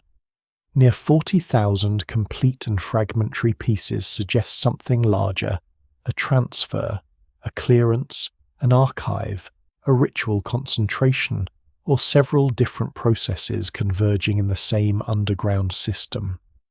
The deposit appears deliberate, yet its purpose remains divided among possibilities that overlap without fitting perfectly together. One explanation begins with the simplest function of a royal tomb. Djoser's burial complex requires equipment for eternity. The dead king needs offerings, oils, food, drink, purification substances, ceremonial objects, and the material signs of royal abundance. Stone vessels are durable and prestigious, making them suitable for a funerary environment meant to last beyond ordinary time. From this perspective, the cache is an enlarged version of burial assemblages already familiar from earlier elite tombs. The difficulty is quantity and chronology. So many objects exceed what seems necessary for ordinary provisioning, even by royal standards. More importantly, some vessels carry names associated with earlier rulers, if they were selected merely as containers for Djoser's afterlife. Their older identities still require explanation. Their presence suggests that value rests not only in usefulness, but in history. A second possibility is that the galleries served as a great royal storehouse.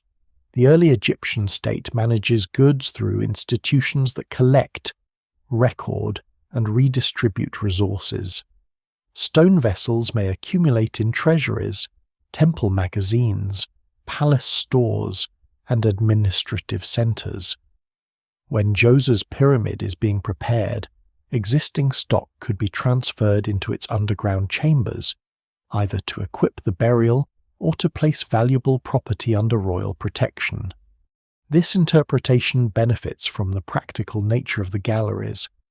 Long subterranean magazines can hold large quantities of objects away from heat, theft, and public access. Yet burial complexes are not neutral warehouses. Anything placed within them enters a sacred environment closely tied to the king. Transferring institutional property below the pyramid may change its status permanently. What begins as storage can become ritual retirement. The idea of retirement is especially important for damaged or outdated sacred objects. In many ancient traditions, objects associated with divine or royal power cannot simply be discarded. A broken vessel bearing a king's name may still possess significance. An item once used in a temple or ceremony may become unsuitable for continued service without becoming ordinary rubbish. Protected burial offers a solution. It removes the object from use while preserving its sacred association.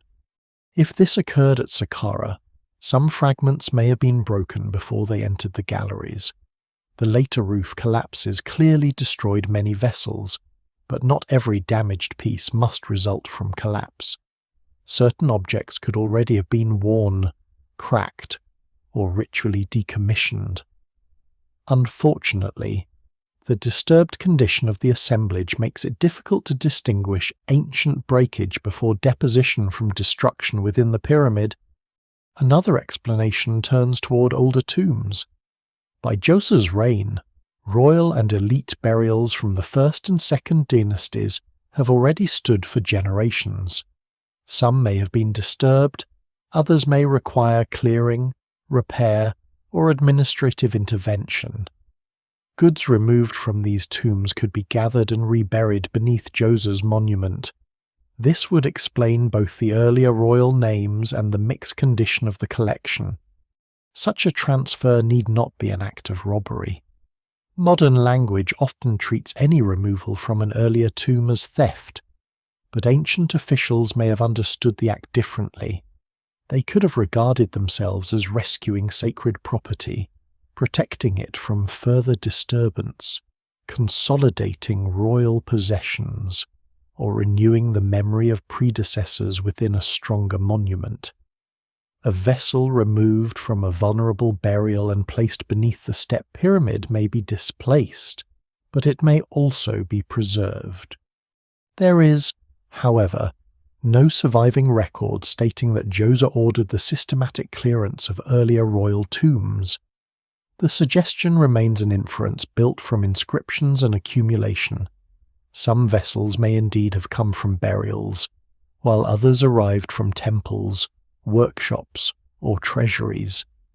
The collection may not have one origin because royal property itself rarely follows one path.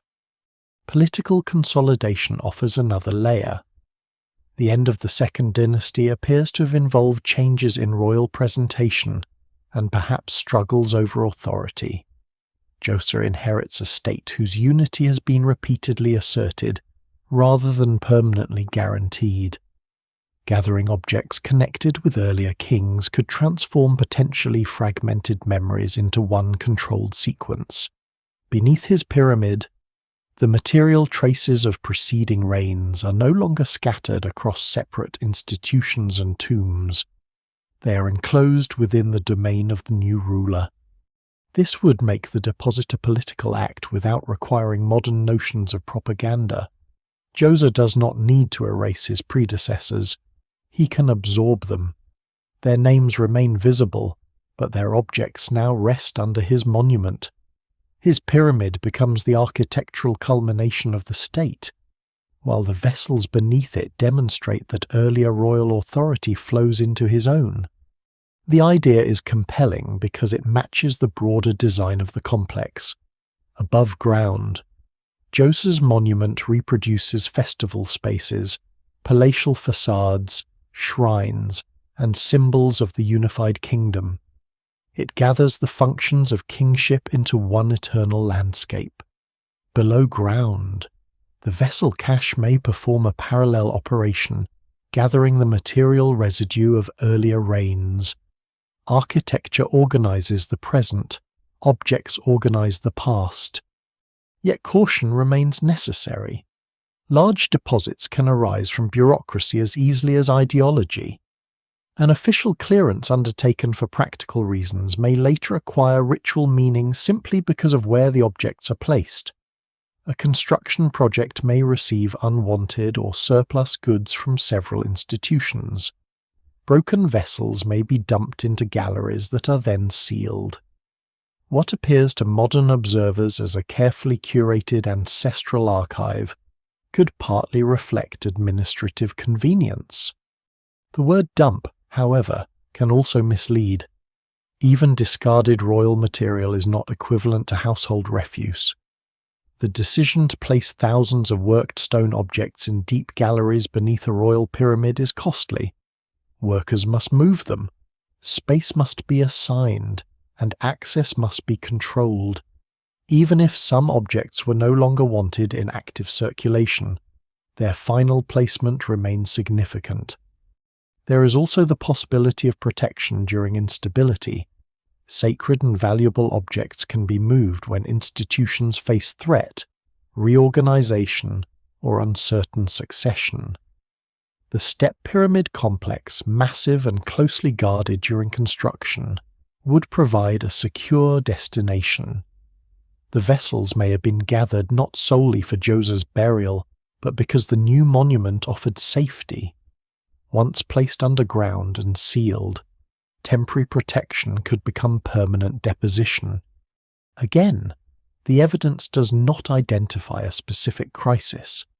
The Second Dynasty is obscure, but obscurity alone does not prove widespread disorder. Scholars still debate the degree of political disruption before Djoser. The collection should not be turned into evidence of catastrophe simply because its scale feels dramatic. Perhaps the most realistic explanation is also the least satisfying. Several motives operate together. Some vessels are newly made funerary equipment, some are inherited royal possessions, some come from institutional stores, some are removed from earlier tombs or temples, some are broken sacred objects requiring protected retirement, some are gathered because their inscriptions or associations strengthen dynastic continuity. Over years of construction, these different streams enter the same galleries until they form the enormous deposit later discovered by archaeologists. This layered explanation lacks the elegance of a single solution, but archaeological reality often resists elegance. Monuments develop over time, administrations change, objects move between uses. Decisions made for practical reasons acquire symbolic consequences. The cache beneath Djoser's pyramid may be less like one collection assembled on one day, and more like a river fed by many tributaries. Even so, one idea continues to return. Whatever their earlier paths, the vessels end beneath the first pyramid, inside a monument designed to defeat separation between past, present, and eternity. Djoser's officials may not have conceived of an archive in the modern sense, but they understood the power of accumulation. By gathering old names and durable materials into one protected place, they created a physical ancestry for the king. The next question is whether that ancestry was intentional enough to call the deposit an archive of royal predecessors, or whether modern observers are imposing order on a collection shaped by storage, reuse, and circumstance. The answer depends on how early Egypt remembered its kings and what it believed objects could carry from one reign into another. An archive does not always begin with shelves, catalogues, and written explanations. Sometimes it begins with survival. An object outlasts the person who owned it, the ceremony in which it appeared, and the institution that first gave it meaning. It is then inherited, stored, moved, and understood through a new generation. Beneath Djoser's pyramid, the stone vessels may represent this older kind of archive, not a collection arranged for study, but a body of material through which the royal past remains present and politically useful. The idea becomes plausible because early Egyptian kingship depends heavily on continuity. Every ruler presents himself as singular, yet no ruler can govern as though the kingdom begins with him. Authority must be renewed through established titles, ceremonies, divine relationships, administrative practices, and claims over the unified land. The king is new, but kingship must appear eternal. Objects connected with earlier rulers help bridge that contradiction.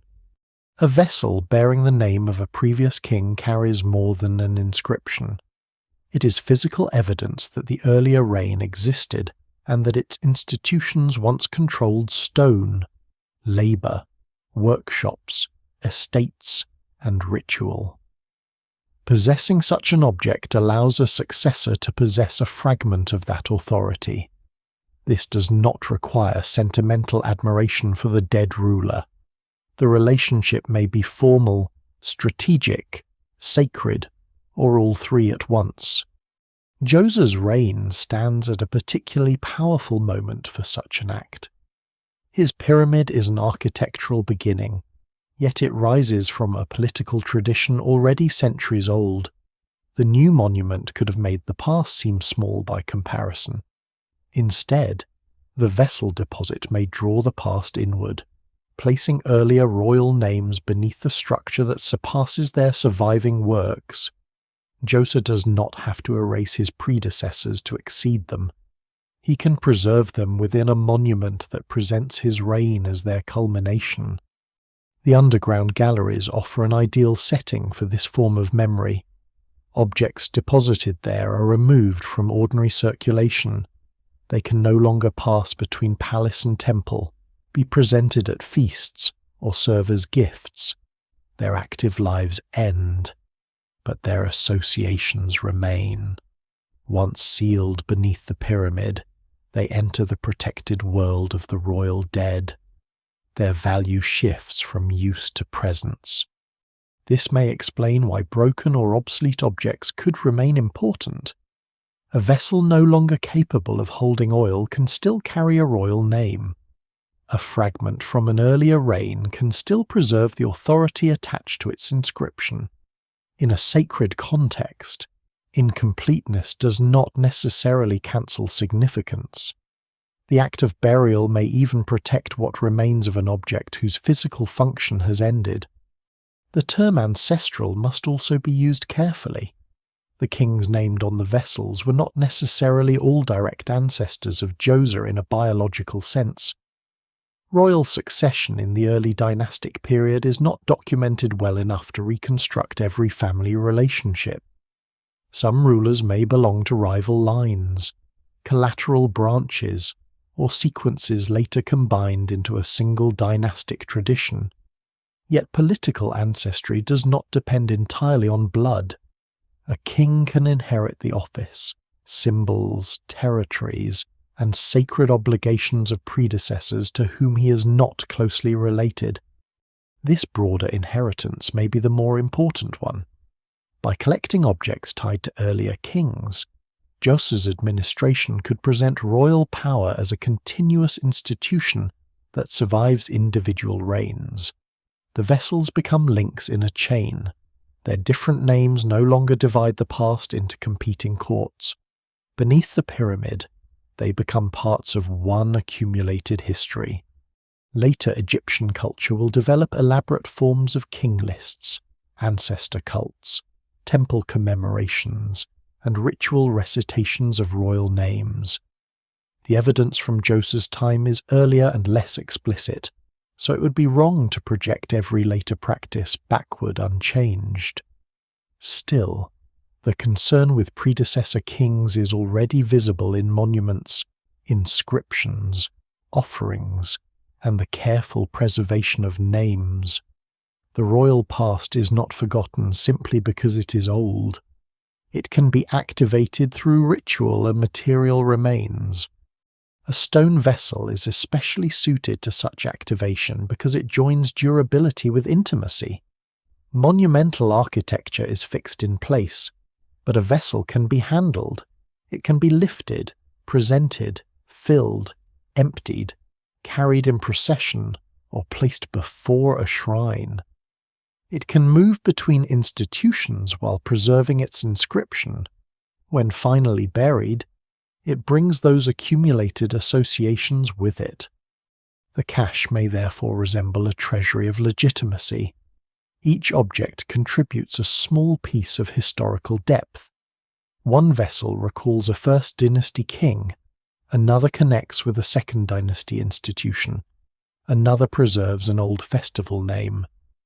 Together they create the impression that Djoser's monument contains the material inheritance of the kingdom. This interpretation fits the emotional logic of the step pyramid complex. Above ground, the architecture provides an eternal setting in which Djoser can continue performing royal rituals. Below ground, the vessels may surround him with the objects of earlier kingship. The dead ruler does not enter eternity alone. He enters accompanied by the accumulated prestige of the office he holds. The archive idea also helps explain why the deposit includes such varied materials and forms. A collection intended only for practical funerary use might favour vessels suited to specific contents. A collection shaped by inheritance would naturally be mixed. Different reigns, workshops, institutions, and ceremonial needs would produce different shapes and stones. Diversity becomes evidence of historical layering rather than poor organisation. Yet the strongest version of this theory remains difficult to prove. The galleries do not preserve clear labels identifying one chamber for each predecessor. There is no surviving catalogue of royal heirlooms. The collapse of ceilings and disturbance of objects has destroyed much of the original arrangement. Some inscriptions may refer to estates or rituals rather than personal ownership by kings. The evidence remains incomplete. There is also a danger in imagining the ancient Egyptians as modern museum curators. They may not have gathered the vessels because they valued old objects as historical evidence in the way a museum does. Their concern could be ritual power, institutional continuity, or the safe retirement of sacred property rather than curiosity about the past. The collection can function as an archive without being designed for observation or study. This distinction matters. A modern archive preserves objects so they can be consulted. Djoser's galleries appear designed to become inaccessible. Once sealed, the vessels are not meant for repeated inspection by officials. Their audience may be the dead king, the gods, or the sacred order embodied by the monument itself. Memory does not need to remain visible to remain effective. In this sense, burial is not the opposite of preservation. It is one of its forms. To place an object beyond human reach can protect it from reuse, theft, pollution, or destruction. The object disappears from daily life but remains within a controlled sacred environment. Its meaning is secured precisely because access ends. The earlier royal names then acquire a quiet but powerful role. They're not displayed on the pyramid facade. They do not announce themselves to crowds. They remain hidden in darkness, physically supporting a claim that no public inscription needs to state Djoser holds what came before. This hidden legitimacy may have been especially valuable during a period when royal succession and political unity were still being consolidated. If the Second Dynasty ended with uncertainty or competing centres of authority, gathering earlier royal objects could help stabilize the new order. The pyramid would not merely inaugurate a new architectural age, it would gather fragmented traditions into one enduring royal body. Still, the interpretation remains one among several. Some vessels may indeed have been preserved as ancestral relics, while others entered for unrelated reasons. The cache may contain deliberate memory beside practical storage, sacred retirement beside funerary provision. Archaeology often preserves mixed motives in the same place.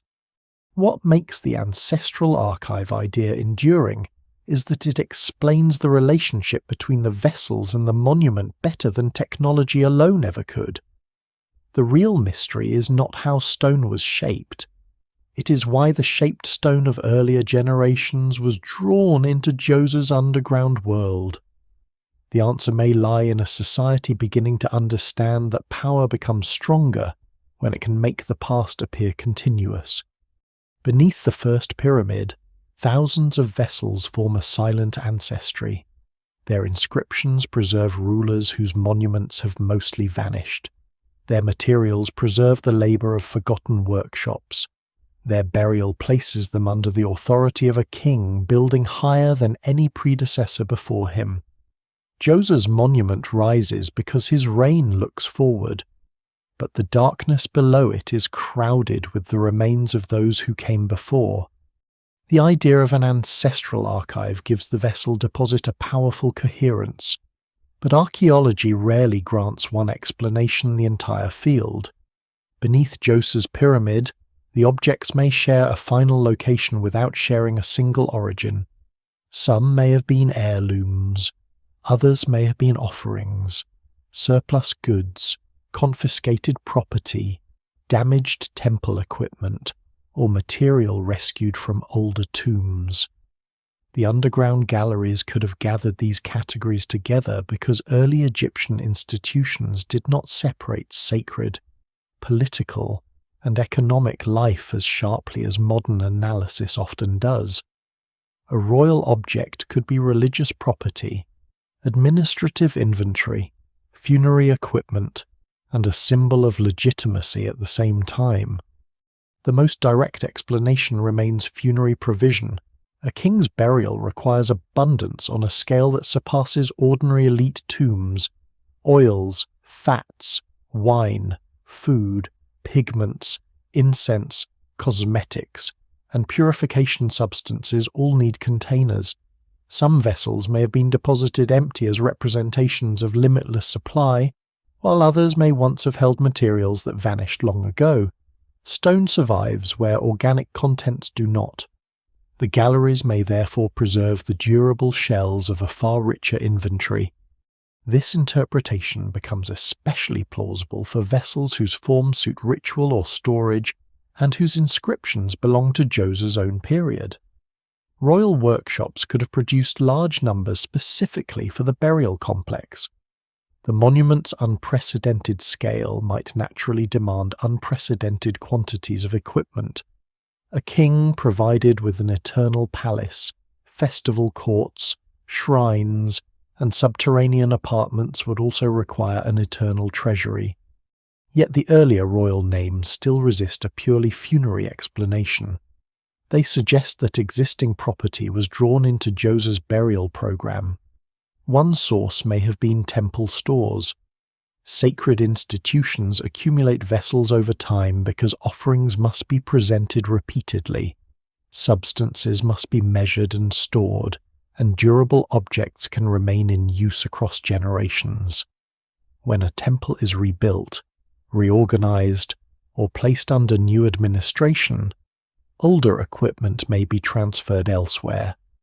Some vessels may have become unsuitable for active ritual without losing sacred status. A cracked container, an outdated form, or an object associated with a previous royal cult might no longer be used publicly. Depositing it beneath a royal monument would remove it from circulation while preserving its dignity. What looks like storage to modern observers may have been closer to ritual retirement.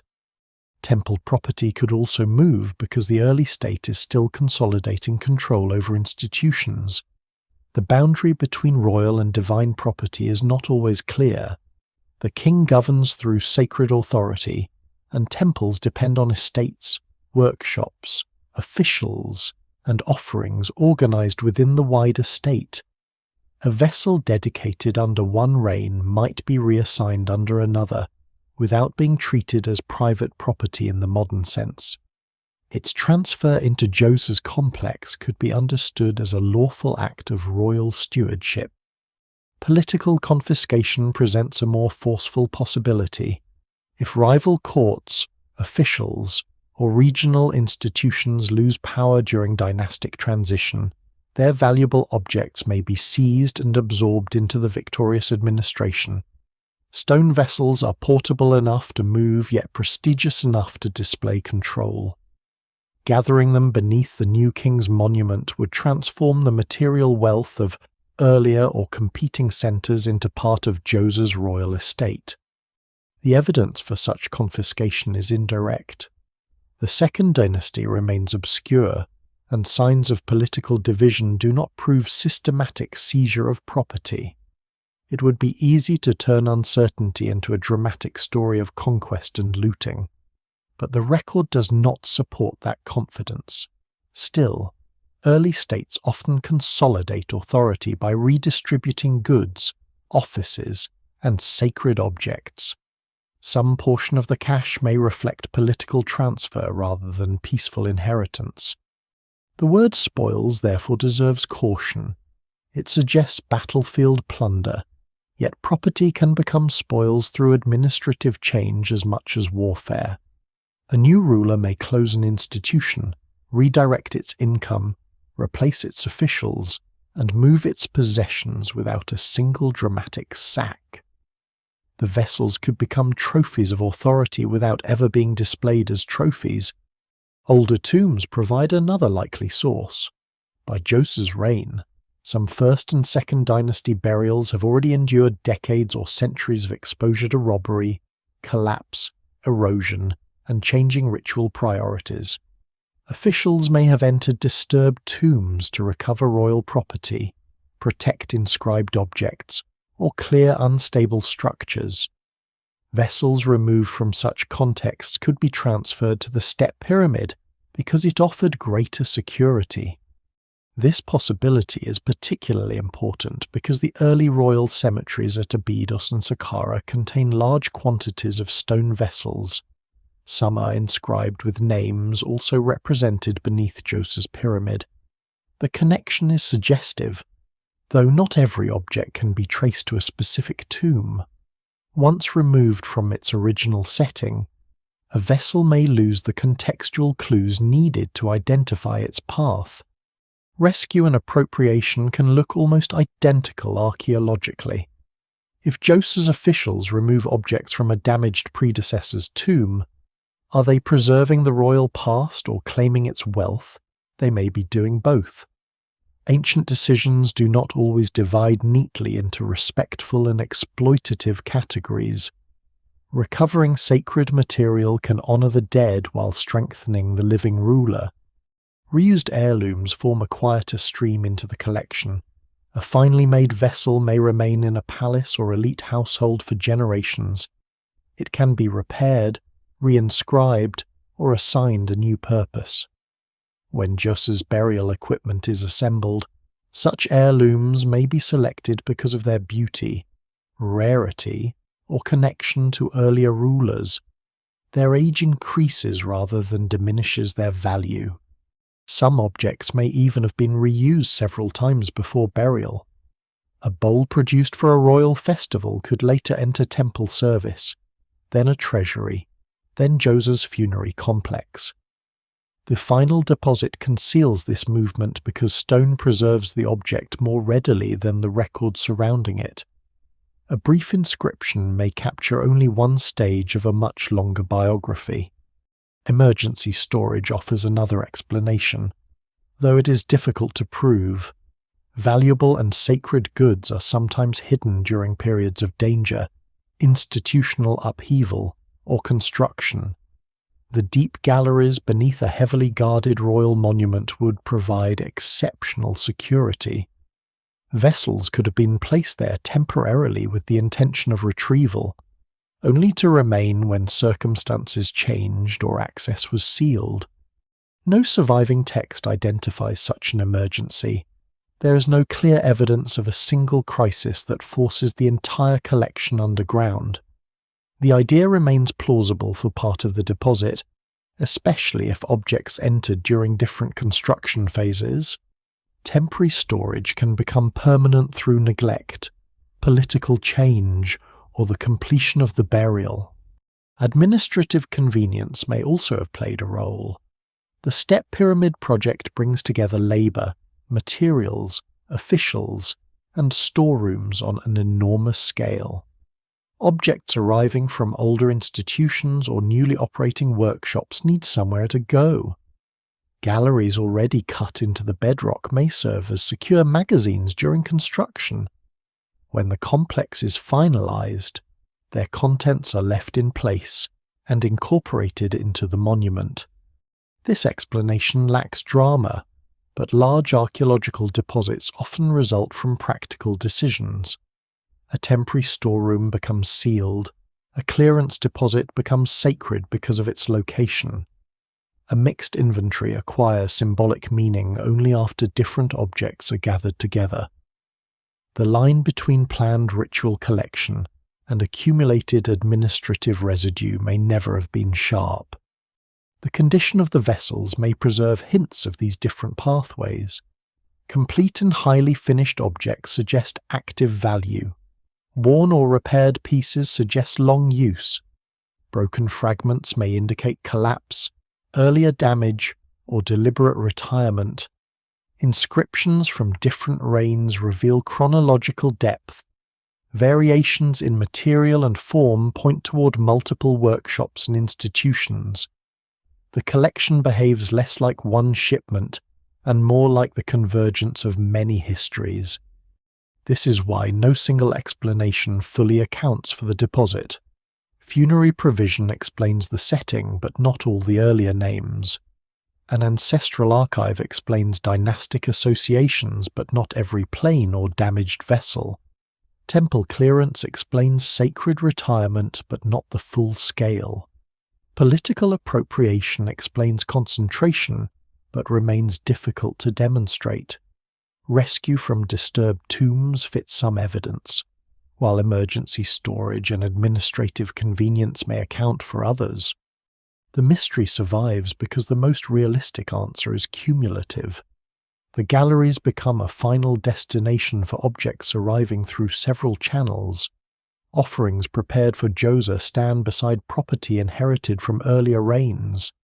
Temple vessels rest near damaged funerary goods. Heirlooms join surplus stock. Rescued objects become inseparable from confiscated ones. Once buried, all are absorbed into the same royal underground. Their meanings do not disappear, but they overlap. A vessel can be an offering and an heirloom. It can be rescued property and political possession. It can be sacred waste and valuable material. Beneath the pyramid, these categories lose their boundaries and become part of Djoser's eternity. The vessels beneath Djoser's pyramid survive in extraordinary numbers, but survival is not the same as preservation. What modern excavators recover is not the collection as it was arranged in the Third Dynasty. It is the collection after collapse, intrusion, pressure, movement, loss, and imperfect documentation. Every attempt to explain the deposit must therefore begin with a difficult fact. The most important evidence may no longer be the objects themselves, but the relationships between them, and many of those relationships have been destroyed. The underground galleries are cut into bedrock and built beneath an enormous mass of masonry. Over time, ceilings crack and sections fail. Blocks fall into corridors. Sediment enters. Vessels standing on shelves or floors are struck, crushed, and scattered. A single jar can become dozens of fragments spread across a chamber. Pieces slide beneath debris or are carried into adjoining spaces during clearing. When later excavators find them, the original arrangement has already been transformed into a field of broken stone. This destruction creates a fundamental problem. Archaeologists can identify materials, forms, inscriptions, and manufacturing traces, but it is much harder to reconstruct where each vessel originally stood. Placement may have revealed purpose. A group arranged by royal name could suggest dynastic commemoration. A group arranged by material might indicate organized storage. A cluster of broken objects placed separately from intact ones could suggest ritual retirement. When collapse mixes these patterns, interpretation becomes uncertain. Ancient intrusion adds another layer. Royal tombs attract attention because their monuments announce the presence of power and wealth. Even when entrances are blocked, later visitors search for routes through shafts, passages, and damaged masonry. Some enter to steal valuables. Others may reopen chambers for administrative, ritual, or practical reasons. Each intrusion disturbs the deposit.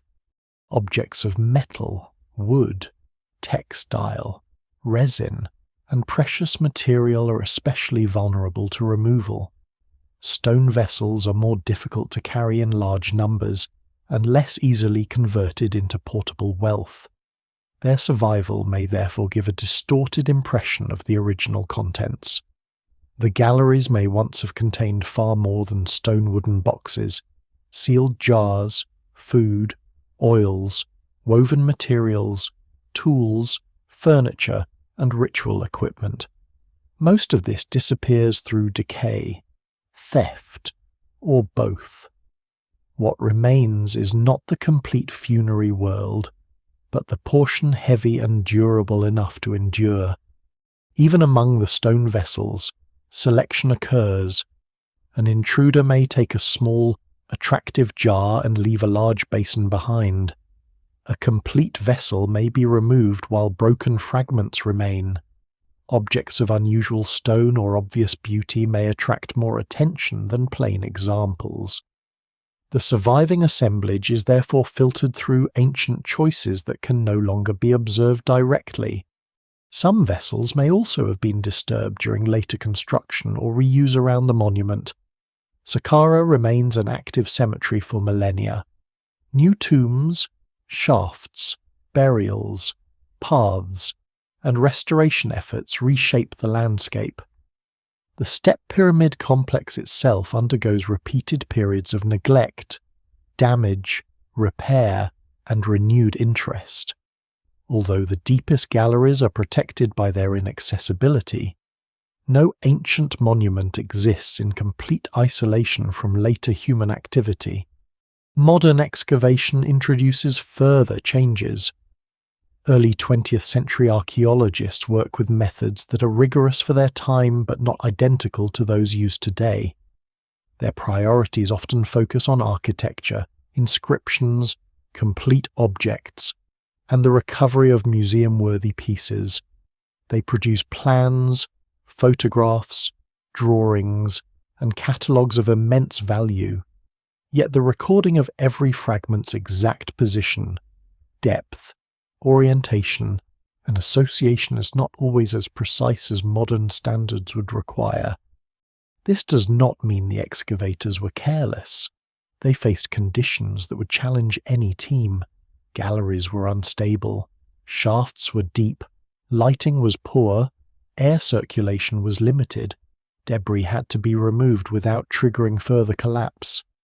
Thousands upon thousands of fragments needed sorting, lifting, and transporting. The sheer scale of the work made exhaustive documentation difficult. Jean-Philippe Lauer, Pierre Lacaux, Cecil Firth, James Quibel, and their colleagues preserved an enormous body of information. Without their plans, photographs, transcriptions, and publications, much of the deposit would be almost impossible to study. Yet their records are also products of excavation campaigns spread across years, changing personnel and evolving goals. Some discoveries receive detailed attention, others are summarized. Certain locations are described broadly rather than mapped fragment by fragment.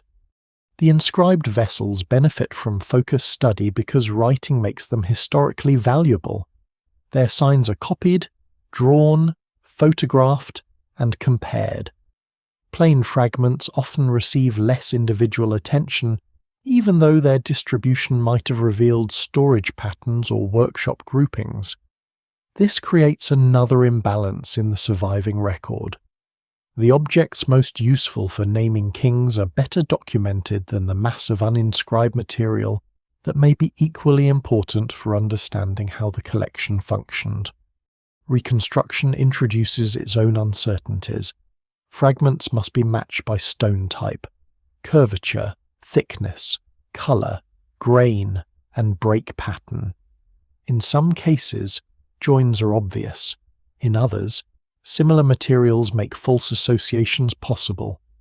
A vessel reconstructed from several pieces may still lack sections large enough to hide inscriptions, repairs, or differences in form. Thousands of fragments remain incomplete because the missing portions were destroyed, removed, or never recognized. Museum dispersal can further separate related pieces. Objects from major excavations may be divided between Egyptian collections, excavation stores, research institutions, or older systems of partage.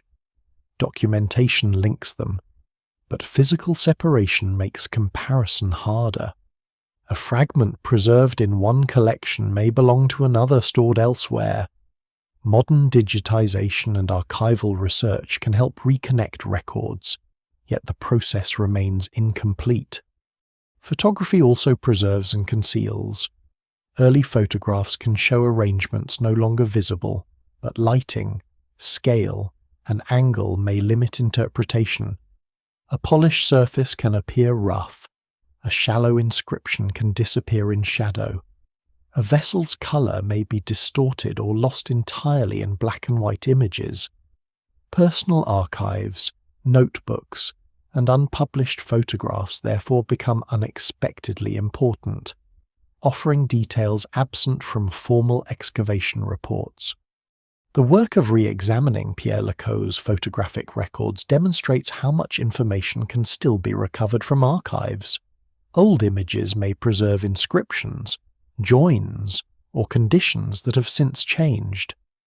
Yet archival study also reveals how dependent modern interpretation is on the decisions of earlier researchers, what they photographed, what they labelled, what they considered important, and what they left outside the frame.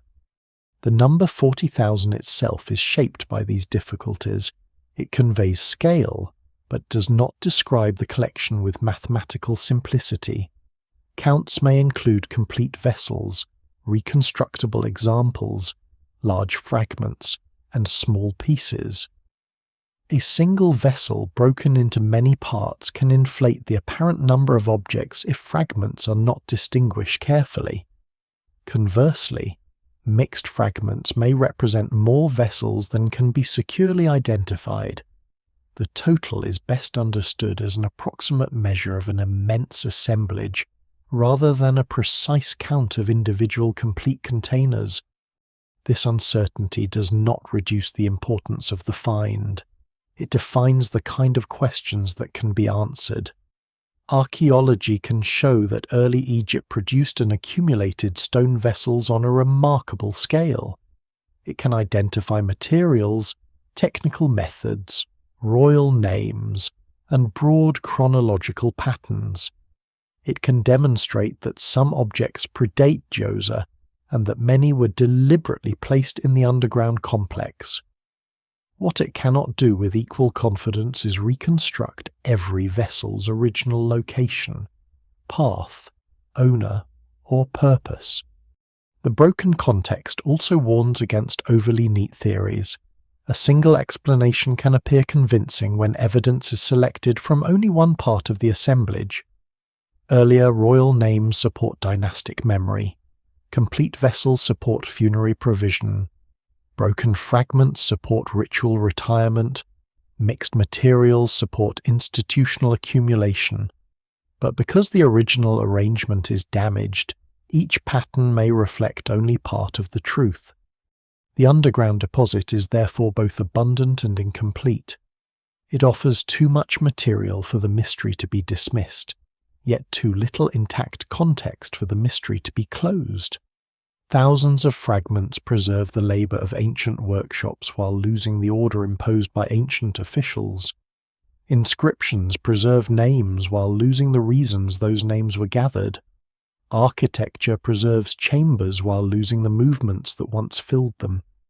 What remains is a record fractured twice, first by physical collapse, then by the limits of recovery. The vessels can still speak, but not in a single voice.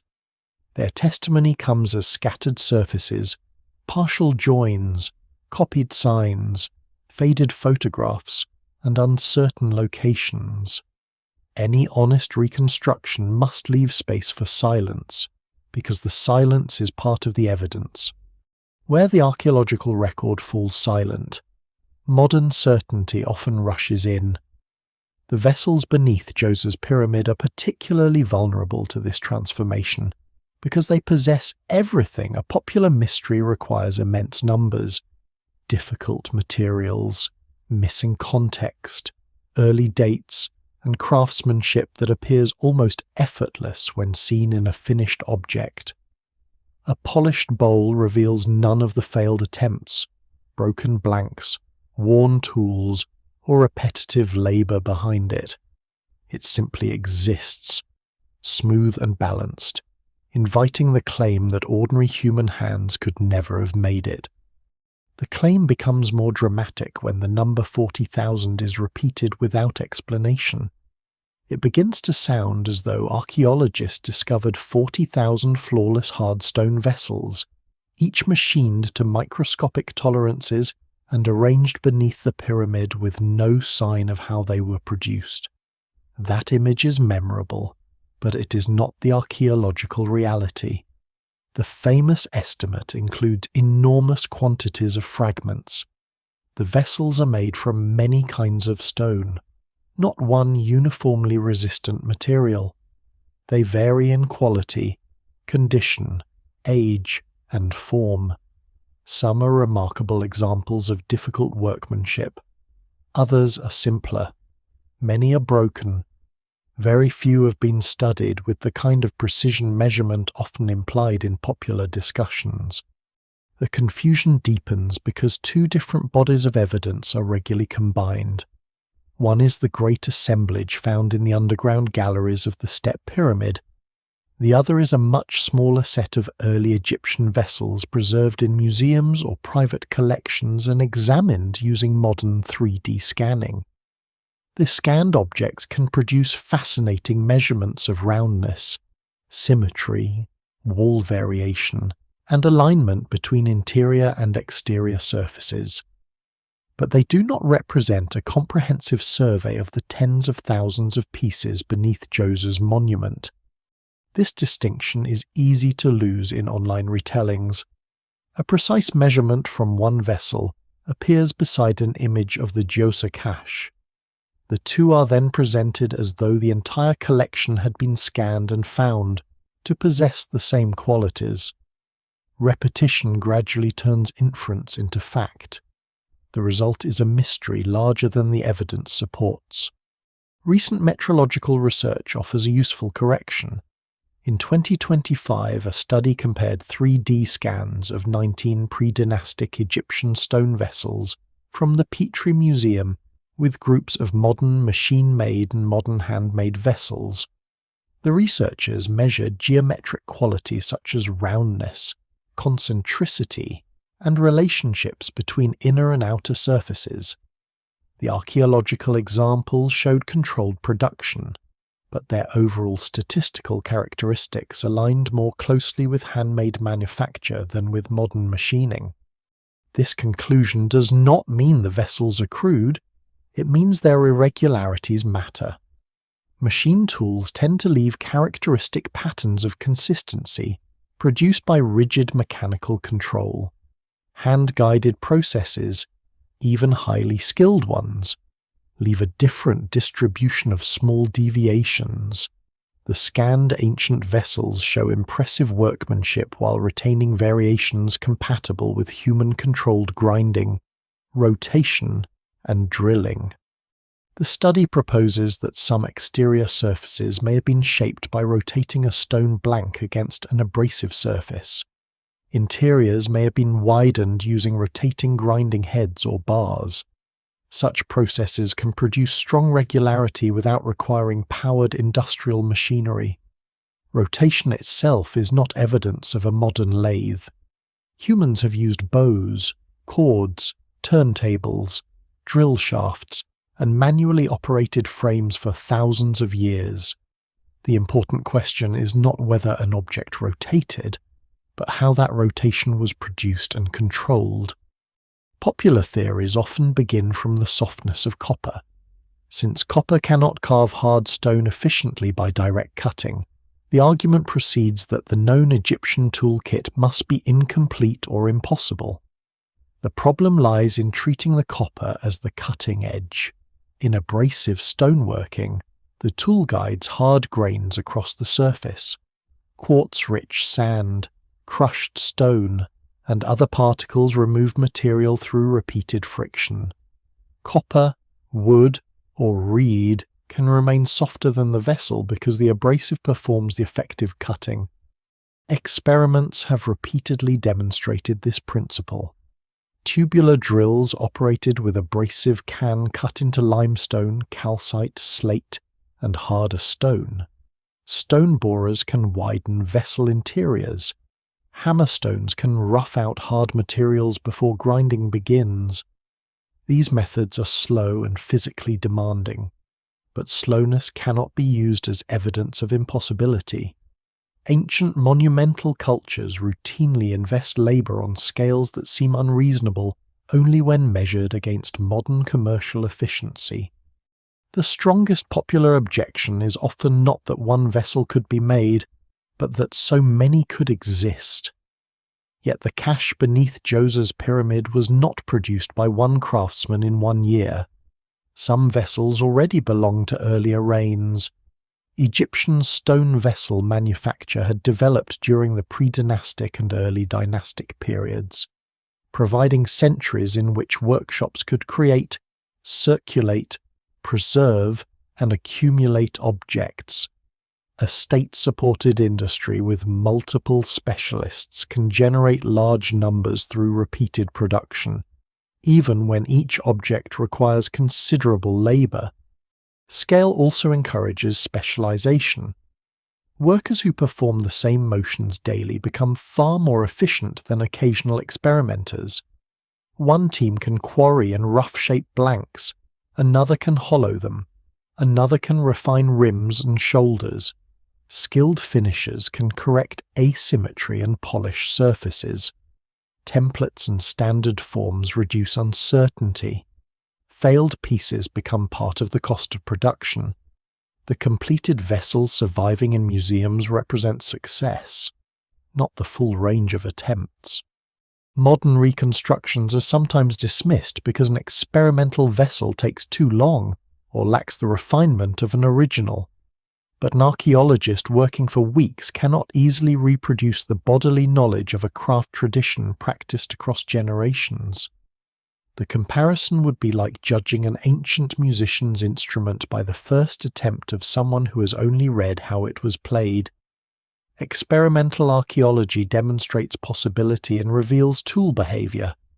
It does not automatically reproduce the highest ancient skill on demand. Some claims go further, proposing advanced lathes, powered drills, precision bearings, diamond cutting, or a vanished civilization whose technology was inherited by early Egypt. These ideas are attractive because they replace patient uncertainty with a single, dramatic solution. Yet they create more problems than they solve. Advanced machinery requires an infrastructure of parts, workshops, maintenance, energy, and waste. It should leave tools, fragments, distinctive production debris, standardized components, or traces across many other industries. None of this appears in the early dynastic archaeological record. Unsupported theories also tend to isolate the most visually impressive vessels from their broader context. The objects become technological anomalies floating outside Egyptian society. Their connections to quarries, workshops, tool marks, drill cores, abrasives, inscriptions, tombs, temples, and administrative institutions are pushed aside. Once restored to context, they no longer look like intrusions from an unknown industrial world. They look like the high achievements of a culture that had already spent centuries learning how stone responds to controlled labour. This does not mean every technical question has been settled. Scholars still debate the abrasives used for particular hard stones, the exact forms of certain drilling rigs, the rate of production, and the sequences employed for narrow-necked vessels. Some marks may support one experimental method better than another. The evidence remains incomplete because many tools were made from perishable materials and because final polishing erased earlier stages. Uncertainty, however, is not evidence for any explanation one chooses. A gap in knowledge does not give equal weight to copper and abrasive experiments and to a hypothetical machine for which no physical trace survives. Archaeology ranks explanations by how well they fit the total evidence, not by how dramatic they sound. The deeper irony is that the lost machine narrative makes ancient Egyptian achievement less interesting. It removes the quarry workers, tool makers, apprentices, drill operators, polishers, scribes, and overseers whose combined knowledge made the vessels possible. It replaces a real human tradition with an invisible device. The objects become impressive only because they are declared impossible, rather than because they embody accumulated skill. The vessels deserve wonder without distortion. Some are exceptionally refined. Their makers controlled difficult materials with remarkable patience. Their production systems operated on a scale that required powerful institutions. The exact methods are not known in every detail. Yet nothing in the evidence demands industrial machinery, and the latest measurements do not transform the entire Djoser assemblage into a collection of mechanically perfect artifacts. The unanswered puzzle remains where it has always been strongest, not in whether hands could shape the stone, but in why so much shaped stone was gathered beneath one pyramid. Modern legends focus on the surfaces because surfaces can be photographed, measured, and made sensational. The older mystery lies deeper in the movement of objects through generations and in the decision to bury the material past of early kingship inside the first great monument of its future. The vessels do not remain beneath Saqqara forever. Once excavators lift them from the galleries, their second afterlife begins. Complete pieces move into museum cases. Inscribed fragments enter storerooms and study collections. Photographs, drawings, excavation notes, and catalogues carry their forms into archives far from the pyramid.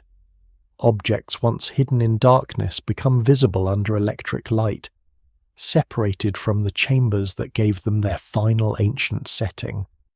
The collection survives, but it survives in pieces, distributed across museums, publications, restoration laboratories, and the memories of excavations conducted generations ago. A museum display changes the way a vessel is seen. Beneath the pyramid, it belonged to a mass of thousands. In a case, it stands alone. The lighting emphasizes its symmetry, polish, color, and thin walls. The viewer sees a masterpiece, not the debris surrounding it. This isolation can reveal craftsmanship with extraordinary clarity, but it can also create illusion. The vessel appears unique, almost impossible, because the failed blanks, rough fragments, abrasive waste, and ordinary examples are elsewhere. Museums naturally preserve exceptional objects, while ancient workshops produced both success and failure. The calcite vessel shaped like a bound goose illustrates this transformation especially well. Removed from the underground galleries, it can be studied as sculpture, container, ritual image, and technical achievement. Its height, modelling, and translucent material make it memorable. Yet beneath Djoser's pyramid, it was one object among an enormous and varied deposit. Its modern fame risks narrowing the collection to a handful of remarkable pieces, when the greater historical meaning lies in the full range of forms, materials, inscriptions, and fragments. The plain pieces matter just as much. A broken rim may preserve the angle of a tool. An unfinished interior may reveal the stage at which work stopped. A fragment with no royal name may still identify a workshop tradition through its material and proportions. Collections stored away from public view often hold the evidence most useful for understanding production. Archaeology advances not only through spectacular discoveries, but through the repeated re-examination of objects that have already been known for decades. Modern imaging has opened new possibilities. High-resolution photography can reveal shallow inscriptions invisible under ordinary light. Reflectance techniques can record surface details from changing directions. Microscopy can distinguish percussion marks from grinding scratches. Geological analysis can refine the identification of stone types and connect them more securely with quarry regions. Three-dimensional scanning can measure curvature, wall thickness, concentricity, and irregularity without touching fragile surfaces. These methods do not replace excavation context, but they can recover information that earlier researchers could not see. A scan may show that a vessel's interior and exterior were shaped through different sequences. Tool marks beneath later polishing can suggest how the blank was rotated. Slight deviations from perfect roundness can distinguish hand-guided work from modern machining. Patterns across several objects may reveal shared workshop practices even when the names of the craftspeople remain lost. The 2025 metrological study of predynastic vessels at the Petrie Museum demonstrates both the promise and limits of such research. Its sample is small and does not represent the entire Djoser cache, yet it provides a disciplined way to compare ancient vessels with modern handmade and machine-made examples. The findings support controlled manual manufacture rather than industrial machining, while also confirming that early craftspeople could achieve impressive geometric regularity. Future studies may expand this approach to larger groups with secure archaeological origins. More vessels from museum collections could be scanned under consistent conditions. Fragments from Saqqara might be compared by material, form, and inscription. Statistical patterns could help identify workshop groups or production phases. Digital models may even allow separated fragments in different collections to be tested for possible joins. Still, technology cannot reconstruct information that was never recorded. A perfect scan of a fragment does not reveal its exact location in a collapsed gallery, unless excavation notes preserve that detail. Chemical analysis cannot always determine whether a vessel came from a tomb, temple store, or palace treasury. The most advanced instrument remains limited by the history of the evidence. This is why archival work is as important as laboratory analysis. Old photographs, handwritten notes, object cards, unpublished sketches, and correspondence can restore associations lost from formal reports. Pierre Lecaus's photographic records continue to support renewed study of inscribed vessels because they preserve surfaces, labels, and conditions from the time of excavation. What appears to be an outdated archive can contain the only surviving link between an object and its original context. Experimental archaeology provides another path into the past. Researchers reconstruct drills, stone borers, copper tubes, bow-driven shafts, grinding stones, and abrasive mixtures, then test them against materials similar to those used in ancient Egypt. The purpose is not to prove that every vessel was made in exactly one way. It is to discover which methods leave which traces, how tools wear, what difficulties arise, and how long different stages might take. These experiments reveal that apparently simple tools can perform complex work when used with skill. A copper tube with quartz abrasive can cut stone that copper alone cannot. A crescent-shaped borer can widen the interior of a vessel beyond its narrow mouth. Rotating a blank against an abrasive surface can gradually correct irregularities. Repetition produces precision.